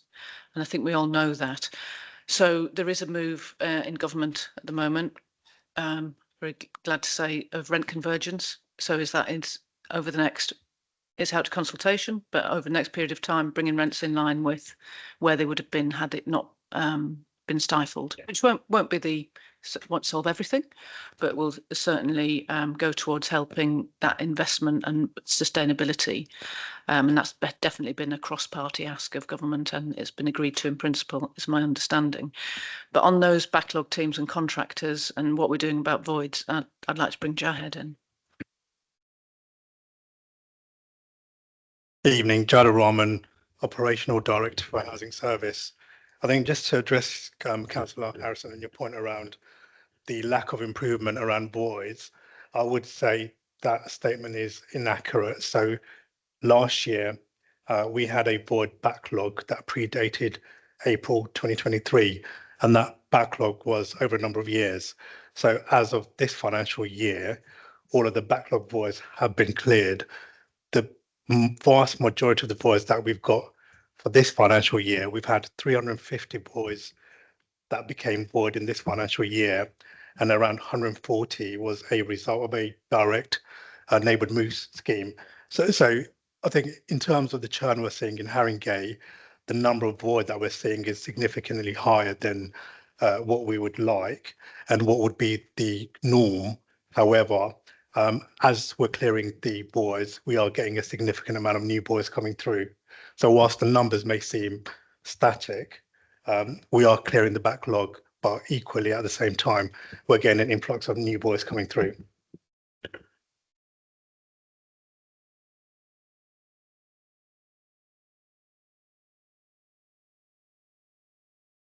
Thank you. Okay, so if we can move to thank you, Jahed. If we can move to the resolution, which is to agree the recommendations as set out on page 492. Do we all agree? Agreed, thank you. Okay, item 12, which is the scheme of financial regulations and standing orders for schools. Councillor Brabazon. Thank you. This is a quite straightforward report, so I won't be giving a major speech to introduce it, but just to say that it's an executive function of the council that we have to have a scheme of financial regulations and standing orders, or scheme of delegation for school, which set out the financial relationship between the local authority and the schools. And this is in relation to maintained schools in the borough, not to academies or other types of schools, but schools which remain within the local authority family. It's really important that we have this scheme of delegation. It's always been there, but it has now been updated and revised, and very, very vital, because it reflects it in a period when school budgets are under such strain. It's really important that the demarcation of roles between schools and the local authority is set out, and that we have clarity on who does what. It's good for the schools and it's good for the local authority. And of course, it is also required by the government. The revised regulations have been approved by been shared with the Schools Forum, and they have endorsed that, and that happened in July 2024. So I'm asking for Cabinet to approve the scheme of financial regulations, and once that's approved, it'll be published on our website and then sent to the head teacher and chair of governors of each maintained school in the borough. So I'll simply ask to approve the document this evening. Thank you. Thank you, Councillor Brabazon. Any questions from the Cabinet on this report? No, okay, Councillor Corley-Harrison, no questions there. Okay, so if we can move straight to the recommendations, which are set out on page 513. Are we all agreed? Agreed. Thank you. Item 13, fees and charges, 25-26. Councillor Carlin.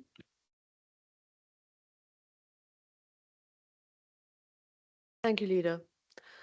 Our budget, of which fees and charges are a part, strives to support our ambition for a fairer, greener borough. In order to protect the Council's ability to provide the services needed and enjoyed by many, we must ensure that we can continue to cover the costs of those services and of their provision. We know that many households are still struggling with the cost of living, and we've taken that into account in setting our fees and charges for the next year. We do, however, have to ensure that our fees and charges support the services that the Council prioritises. Taking all the relevant factors into account, I believe that the fees and charges proposed in this report are necessary and appropriate, and I commend this report to the Cabinet. Thank you. Thank you. Any questions from the Cabinet on this report? No. Okay. Councillor Corley-Harrison.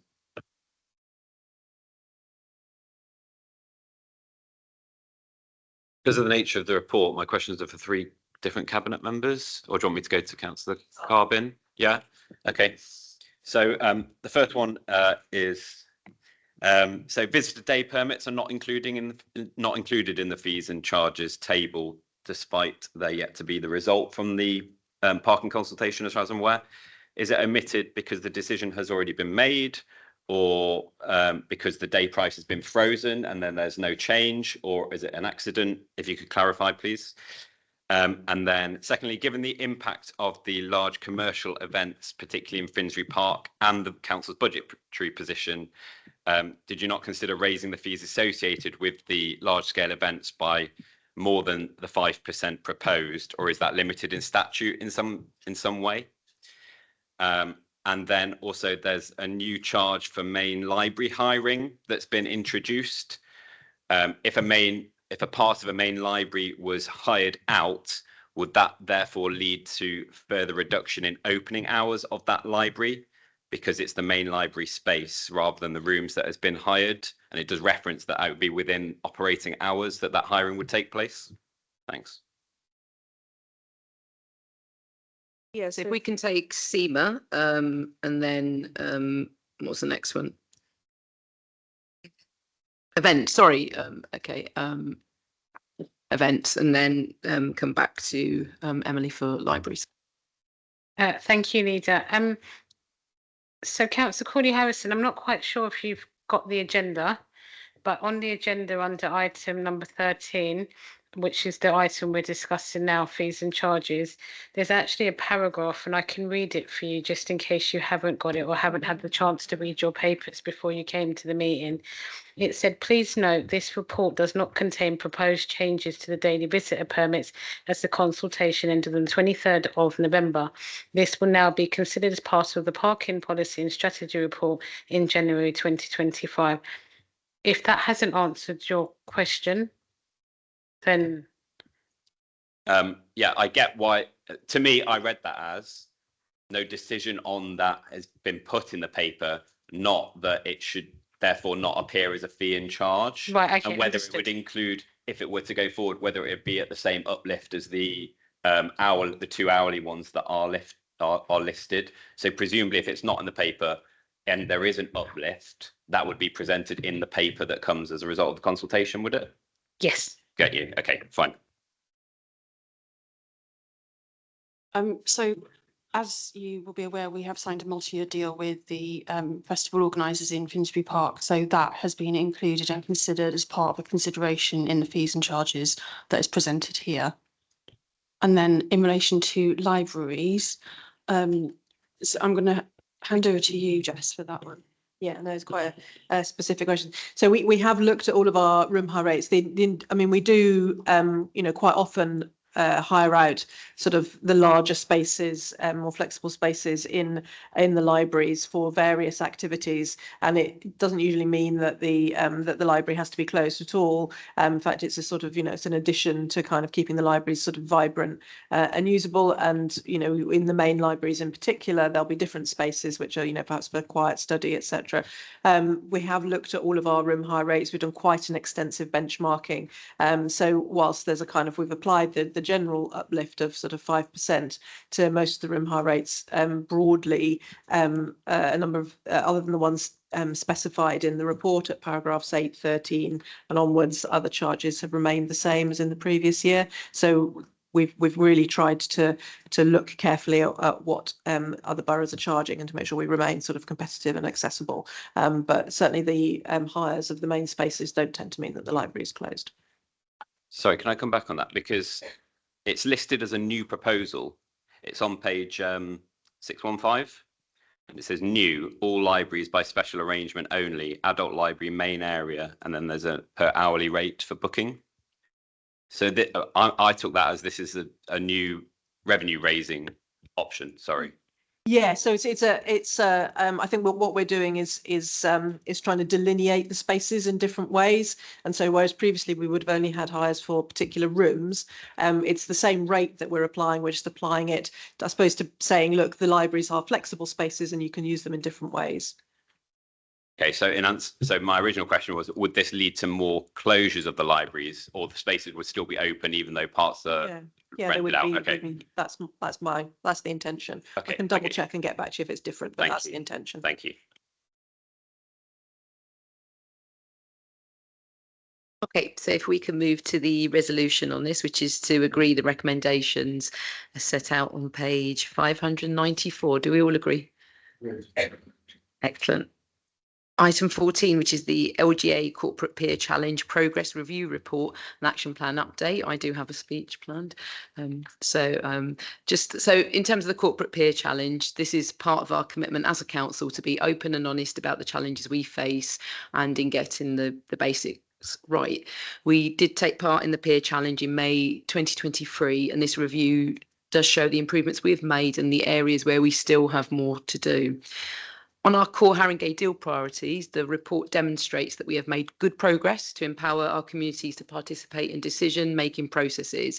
This includes some of the following. The Refresh Council's participation framework was updated this year, leading to positive improvements in the consistency of our engagement. More than 700 local residents were engaged to help us shape our 10-year borough vision. We have also made progress on embedding equality, diversity and inclusion. In terms of some of the areas which were highlighted as requiring further improvement, these included the fact that we haven't yet created as many opportunities as we'd like to for members and senior officers to interact outside of formal meetings to improve trust and confidence, though the report does acknowledge that more attempts are being made to set time to set aside time for this. And whilst the report recognises the enthusiasm and determination across the council to embed a collaborative approach with our communities, it does note that sometimes stakeholders were not clear about the eventual results of their engagement. So I do want to thank the peer review panel for continuing to support us. There is plenty to celebrate in this report, and as members we will work with officers to continue our journey of improvement, and we will remain focused on the journey of improvement to deliver even more for our residents. In terms of the recommendations tonight, the Cabinet is asked to note the findings set out in the report at Appendix A, which was produced by the LGA following the Corporate Peer Challenge progress review that took place in June 2024, and to note the update to the recommendations set out in the action plan and Appendix B. Any questions?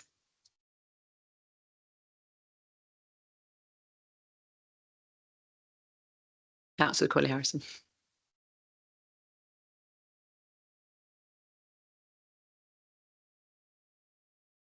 Thanks. Just on something you mentioned there in your introduction, which was in reference to the member engagement part of it. I'm just wondering what's actually planned to address this, and when can we expect that to come forward, particularly backbench members? And then secondly, the scale of the reductions in the capital programme that's happened over the last 12 to 18 months or so support the peer reviews team that there was not sufficient overview in place and concerns about the impact of the capital financing costs and the associated debt that would come on the revenue budget. Are you satisfied that the right oversight is now in place as leader of the council, especially given obviously the financial situation? And do you share the peers' concerns around the impact of capital financing if the schemes are too big? And then what is being done to ensure that partners are followed up with after consultations in future, which was another key part that was pulled out as something that needed future work? Thank you. So I'll start with the middle point, which is, am I satisfied? Yes. And I think I'll ask Finance Director to come in and just update us on that. And I guess it's worth bearing in mind that the recommendations that come out of this report were based on things that we'd fed back. So that included myself, the Cabinet, and backbenchers, and obviously the senior management team. So some of these were recommendations based on our reflections as well. But if I can ask Taryn to come in on that, just to give you, or Jonathan, whichever, on the capital side. Yeah, thank you. So in terms of the recommendation, there was a couple of recommendations that were put forward as highlighted in terms of the capital programme. One was around the governance and the oversight, and the second was around essentially the size of the capital programme, both of which I would say they were both work in progress at this stage. There's some immediate actions that have been taking place. We are certainly, I'm personally bringing in some tighter controls around the capital programme in terms of the governance around development of the programme and how we get to a capital programme, but also the monitoring and oversight of the programme once it's in place, particularly the in-year. Specifically, I think what was picked up as part of the peer review was just a general ambition in our capital programme, which obviously then has a knock-on effect in terms of the borrowing costs or the debt levels and then the borrowing costs. We should always be striving to get a programme that is affordable but also deliverable. I sometimes describe it as even if you had all the money in the world, you still want a programme that you can deliver. And you will have seen in the Q2 report, for example, the high levels of slippage that we have each year, which potentially, and I think this is where the outcome of the peer review was coming from, you're potentially budgeting for borrowing costs that you don't necessarily need to. So we are certainly, we have introduced the annual review process or strengthened the annual review process and that work is underway at the moment. So the capital programme, so some of the improvements that we set out in this report, you will see come through in the capital programme that gets presented to Overview and Scrutiny Committee. But there is still some work to do in terms of just making sure that we've got the overall governance in place. It is really strong in some places, such as placemaking and housing.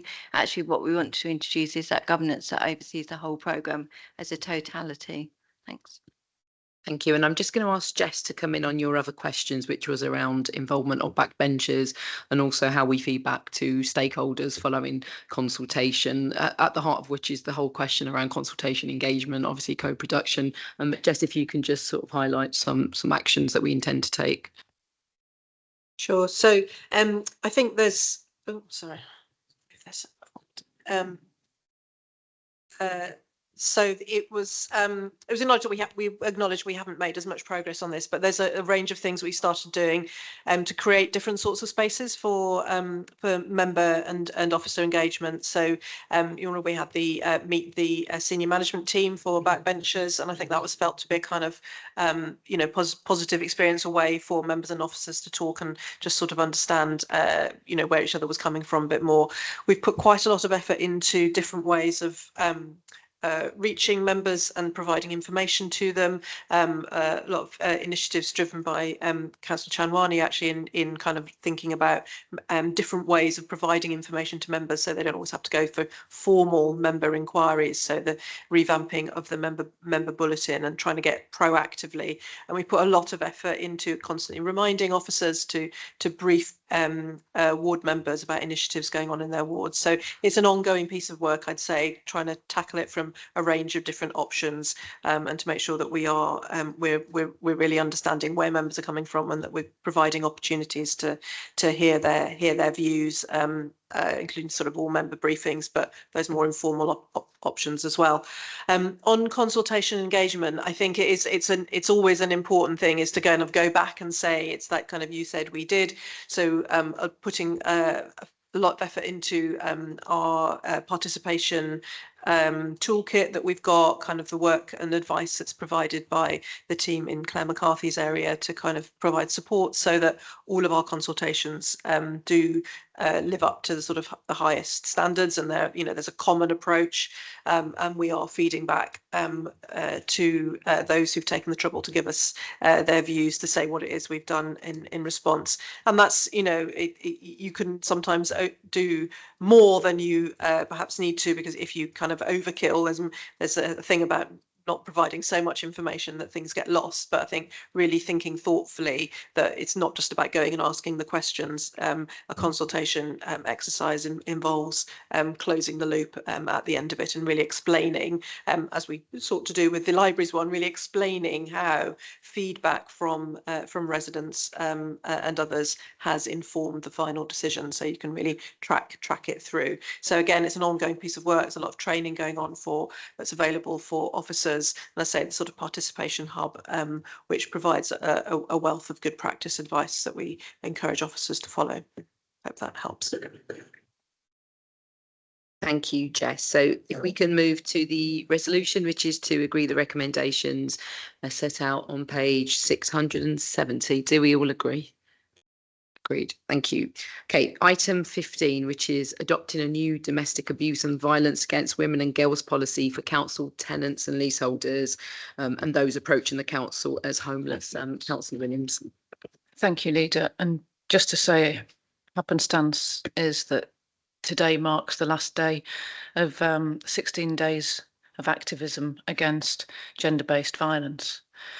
And also to note that domestic violence, gender-based violence, isn't something that just happens in less developed countries. It happens every day in our borough and up and down the country, often hidden, but really is something that we need to tackle as forcefully as we can. So we take a zero tolerance approach to domestic abuse as a council, and the safety of victim survivors is a council priority in collaboration with our many partners and registered providers. The domestic abuse and violence against women and girls policy for our 20,000 council tenants and leaseholders and those approaching the council as homeless demonstrates our housing services commitment to providing emotional and practical support to those who are experiencing domestic abuse in Haringey. The policy also helps us meet the government's social housing regulators' consumer standards. It outlines that the council will respond rapidly and supportively to reports of domestic abuse and violence against women and girls, and commits to working positively with victim survivors to offer support, allowing them to make informed choices about what to do next. And making every contact count approach will also be taken for all disclosures with staff ready to provide support for victim survivors. The insights and experience of our residents, particularly through the Resident Voice Board, have played a key role in shaping this policy. This board, comprising 15 residents from diverse tenures, reports to the Council's Placemaking and Housing Board, ensuring ongoing resident engagement and co-creation in housing policies. I want to express my gratitude to the board for their invaluable input, which helps our policies better reflect the needs of our communities. I'm very pleased to recommend this policy's adoption by Cabinet, marking another step forward in our ongoing efforts to improve housing quality and resident services in Haringey. Thank you, Councillor Williams. Is there any questions on this report? Councillor Catter. Yeah, commend this report and the zero tolerance approach. Just from my point of view as a ward councillor, there's been a number of cases that have come through to me related to council tenants, and commend the teams, the multiple teams that have addressed these issues. It's been incredible. I just wondered with this sort of framework, how the effectiveness of the approach will be monitored, I guess. And is there a way that that can then be fed back to a later meeting of Cabinet? Yeah, so we're monitored through Hearthstone, our partner. I can bring Fran in, but I think that making every contact count is key. That's whether it's contractors, repair people, every contact count, and that every person is trained, which is a huge piece of work, but that's, I think, key to the policy. Fran, would you like to come in and say any more? Thank you, Councillor Williams. Just to add Councillor Hakata's question in regards to how this is going to be monitored, quite rightly so. Councillor Williams has highlighted that training is going to be an integral part of ensuring that we adhere to policy, but also its implementation as well.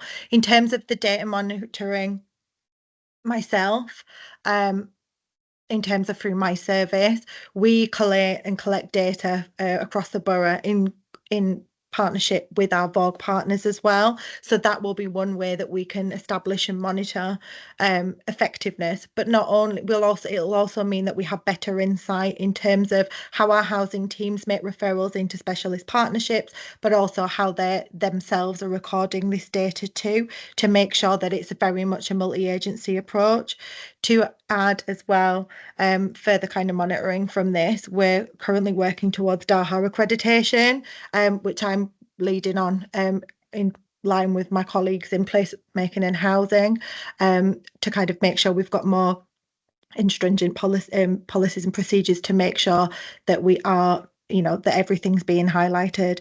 And it's already been mentioned in the report, but through the social housing regulator as well. That's an additional way that this will be monitored. I hope that answers the question.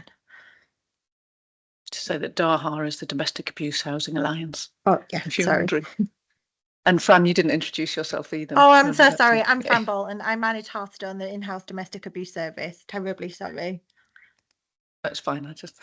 I didn't either. Thank you, Fran. Is there any more questions from Cabinet? Councillor Chawani. Thank you, Nida.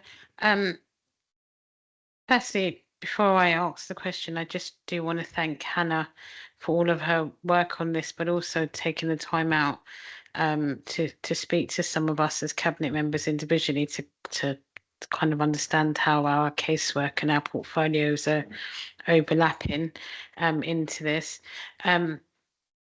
I guess for me, one of the biggest issues, and we spoke about it when we met Hannah, is the crossover with also the fact that a lot of survivors find themselves in a lot of financial debt. And then how does that spiral into housing debt, council tax debt, etc. And whether we might have Fran in some of the cases that of my casework that I've had has been really supportive, but on the other side there's been different facets of the council that I would say have been quite aggressive, which is the last thing you need if you're a survivor. So I'm just wondering how we make sure that this isn't just about one service making sure that they've got their team right in working with survivors, and that actually how does this fit into a bigger picture? I feel like you need an essay in response to that rather than a yeah, I think the key point is the multi-agency working. So if once somebody comes into the service, into Fran's service, has that key worker who should be able to then work across and working closely with the benefits teams and all the teams across the council. We have a sanctuary service in housing, for example, which will do any physical things necessary in the home to keep a survivor safe, etc. So there's lots and lots of ways. You probably just found some ways in where sometimes there is system failure. So making sure that we get that multi-agency working as closely as possible will be key, I think. Okay, any more questions from the Cabinet? No, Councillor Corley Harrison. Well, you'll be pleased to know that Mike asked for one of mine, so I get to reduce it down. So the strategy will cover male victims of domestic abuse in certain circumstances, obviously despite it being violence against women and girls. But given the potential for confusion with that, how will it ensure the kind of the how, when, why in respect to that is properly communicated to staff and also to tenants, so there isn't any kind of confusion there? And then the strategy says that a zero tolerance approach will be taken by holding perpetrators to account, but then obviously goes on to explain the complexities of survivor-centred approach and taking the victim's views and safety into account, and also talks about empowering perpetrators to access behaviour intervention services to change behaviour. So how do you kind of see the zero tolerance approach holding perpetrators to account, whilst obviously there's the kind of the behaviour change that wants to be, it's not necessarily a hard and fast punishment or anything like that, and the two working hand in glove? So your first question against male survivors as well. This is a policy which covers violence against women, girls and domestic violence. So that it's encompassing there, and male victim survivors can also access their services and get the services they're required, and communication, good training. I think the latter part of your question is probably better answered not by me. That's more those sort of interventions that happen once a referral has been made, because what this policy is about is how those signposts are made and that every contact counts. What then happens within that service is, I'm sure Fran could come in to answer that question, but I wouldn't have that knowledge so much. I'm happy to come in, and I think Abigail Wycherley, who's our VOG lead for the borough, potentially may also want to come in on the perpetrator work as well for the second part of your question. But just in agreement with everything that Councillor Williams has said, in addition to that, the training matrix that's being introduced is going to be a big part of the work that we do, specifically around the zero tolerance approach. And just to kind of highlight your point, that you have made around the zero tolerance approach, but we're also very much keeping victim survivor at the centre of those decisions that we make, because we recognise that taking actions against a perpetrator may not always be the safest thing to do for a victim survivor or within their needs and wishes, which, in terms of how we approach that, training and support for staff and how they are able to communicate and work with the residents around this, making sure we remain victim survivor centred, is essential. In terms of the second part of your question around kind of the work for perpetrators and how we're able to refer into services, Abigail might want to come in on that one for the providers that we currently have in commission. Thanks so much, Fran. I am Abby Wycherley. I am the Violence Against Women and Girls Programme Lead for the Council. So in terms of the zero tolerance approach and behaviour change interventions with perpetrators, part of our zero tolerance approach is not accepting that this is just the state that the perpetrator is going to continue to exist within. There are behaviour change programmes out there, and there are some brilliant ones that last 6 months and have some real evidenced impacts. We have a couple of different providers for perpetrator interventions in the borough at the moment. So we've got CIFA, which is the culturally integrated family approach to tackling domestic abuse perpetration. And we also have the DRIVE programme locally. We're also working closely with MOPAC and the GLA around other interventions being made available in the area.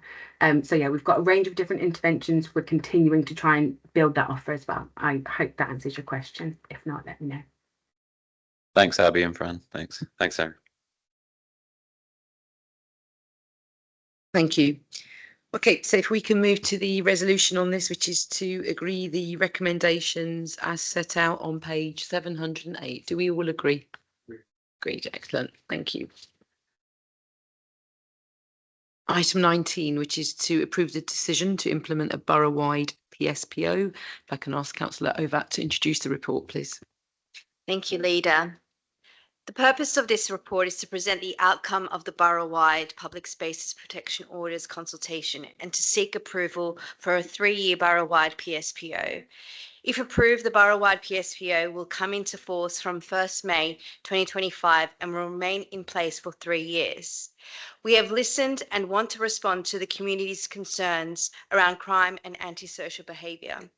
Public Spaces Protection Orders, also known as PSPOs, are one of the tools that the council can utilise to deal with nuisance or problems that are detrimental to the local community's quality of life.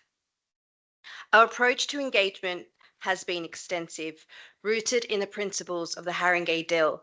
We wanted to ensure we gathered a broad range of feedback. We actively co-designed and collaborated with residents and stakeholders. Based on this feedback, we have amended the proposed prohibitions to better reflect our community's needs. It is important to note that PSPOs are not new to Haringey. They have been in place since 2017 to deal with antisocial behaviours such as street drinking through alcohol controls and dog controls. PSPOs are about public safety for all, and primarily there to act as a deterrent to prevent problems recurring. As they have done previously, enforcement services will utilise reports and community intelligence to inform planned activities and operations. The council will continue to use PSPOs in a fair and proportionate way to minimise the risk of harm to both individuals and the community by providing support, advice and referrals to other services to incorporate a public health and harm reduction approach.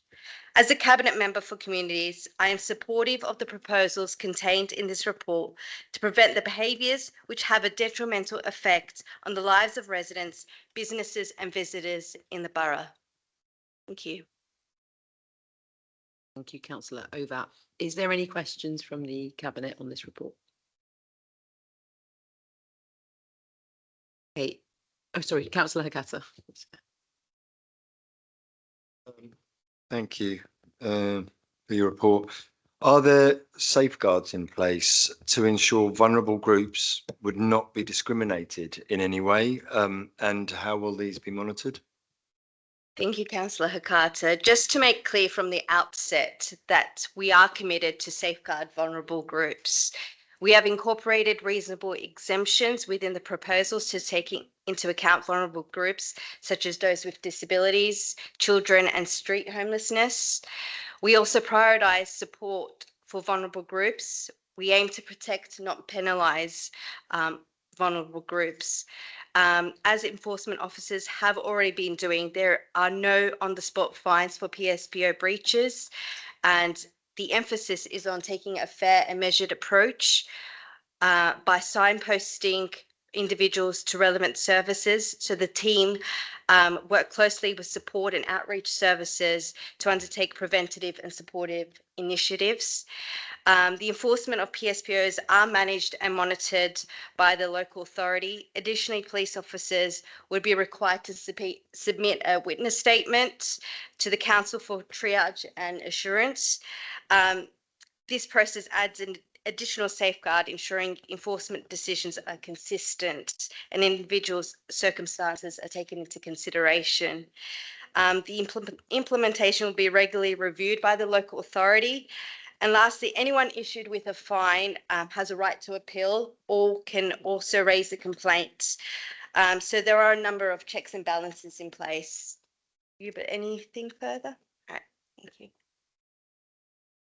Thank you. Any more questions from the Cabinet? Okay, Councillor Corley-Harrison.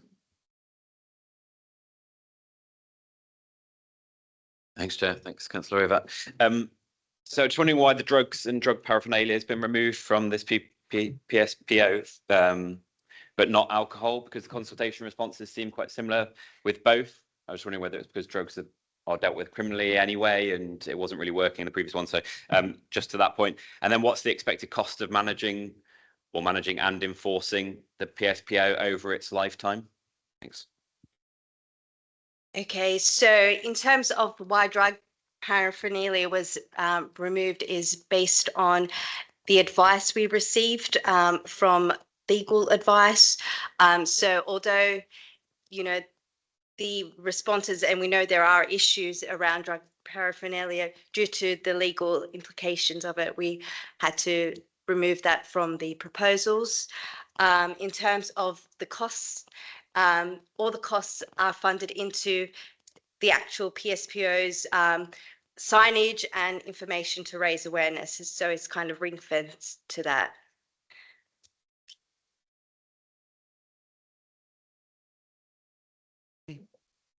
So if we can move to the resolution, which is to agree the recommendations as set out on pages 861 to 862. Do we all agree?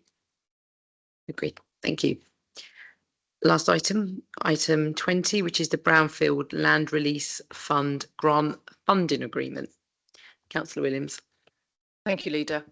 So you might have heard it once already before this evening, but our core mission in Haringey is to build a fairer and greener borough, and affordable housing is key to that. And we have one of the most ambitious council housing efforts in London. We're on track to build at least 3,000 new high quality council homes, or more than 3,000, I should say, for local residents by 2031. Building new homes in a built-up area will always mean reclaiming grey or brownfield sites. So we work with partners to put in really strong bids for government brownfield funding that is set aside to restore and bring sites like this back into use, and specifically into social use. The latest tranche of brownfield funding brings another 3 million into the borough and into social housing. This tranche alone will help us to build 223 new council homes for local residents in Haringey. It's helping us to build for families. More than 77% of these 223 new homes will be 2-bedroom or more. Across our house building programme, nearly 40% of our homes are 3-bedroom or more. Our target is to reach at least 50%, but it will take extra external funding to make this possible. We aim for high standards with all our new council homes, great energy standards, size standards, design standards, and real attention to landscaping and facilities around new buildings. We want affordable homes that are affordable to heat and run too. So we design in energy efficiency from the start. Brownfield funding from government helps us push standards higher and deliver genuinely affordable homes for local people in Haringey. Thank you. Thank you. Any questions on this? No. Okay. Councillor Quigley-Harrison. Thanks, Chair. So taking into account the funding, but also the changing kind of financial outlook in construction, council's capital programme, the HRA, etc., etc., are all 4 schemes that the funding would go towards still financially viable in their current form, or do they need some changes before they're brought forward? And what would the consequences be where the council spend the grant funding on the enablement works in advance of the 2028 deadline, but some or all of the schemes at that point or after that point be deemed unviable at that point, because it's only kind of spades in the ground needed to secure the funding, from my reading? Presumably, the government would have no recourse to call back those funds. Similarly, what would happen if that decision were made prior to the 2028 deadline? Would they be able to ask for recovery of those funds if the council weren't to proceed with any of the 4 schemes, having spent some of the work on the enablement stuff? Thanks. So a really short answer to the 2 questions is yes and no, but I think Jack's been waiting very patiently. So I'm going to bring him in to give a more detailed response to those.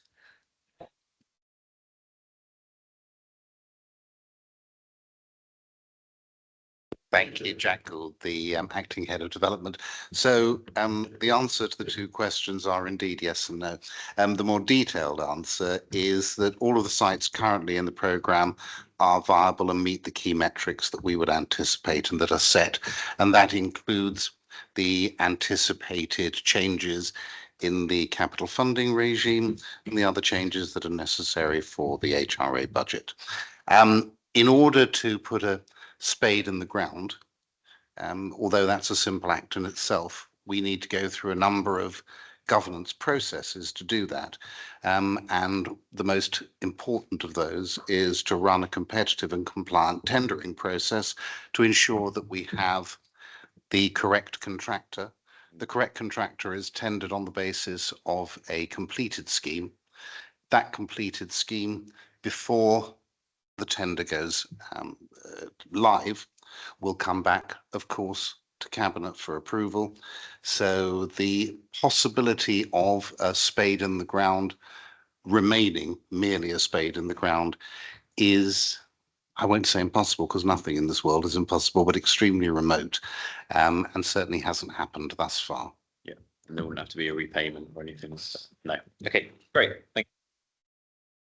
Thank you, Jack. Okay, is there any other questions? No. Okay, so if we move to the resolution, which is to agree recommendations as set out on page 1014. Do we all agree? Thank you. Okay, item 21, minutes of other bodies. Can we please note the minutes of the Cabinet sign-ins on pages 1033 to 1044? Are they all noted? Okay. Item 22, significant and delegated actions. Can we please note the delegated decisions taken by directors? Do you want the page numbers? No? 1045 to 1050. Noted. Excellent. Okay, there are no new items of urgent business. So item 24, which is exclusion of the press and public. So now we'll consider items 25 to 26, which contain exempt information. So can I move that the press and public be excluded from the remainder of the meeting to consider this exempt information as defined under paragraphs 3 and 5, part 1, schedule 12A of the Local Government Act 1972. Do we all agree? Okay, so I'm now closing the public section of the meeting.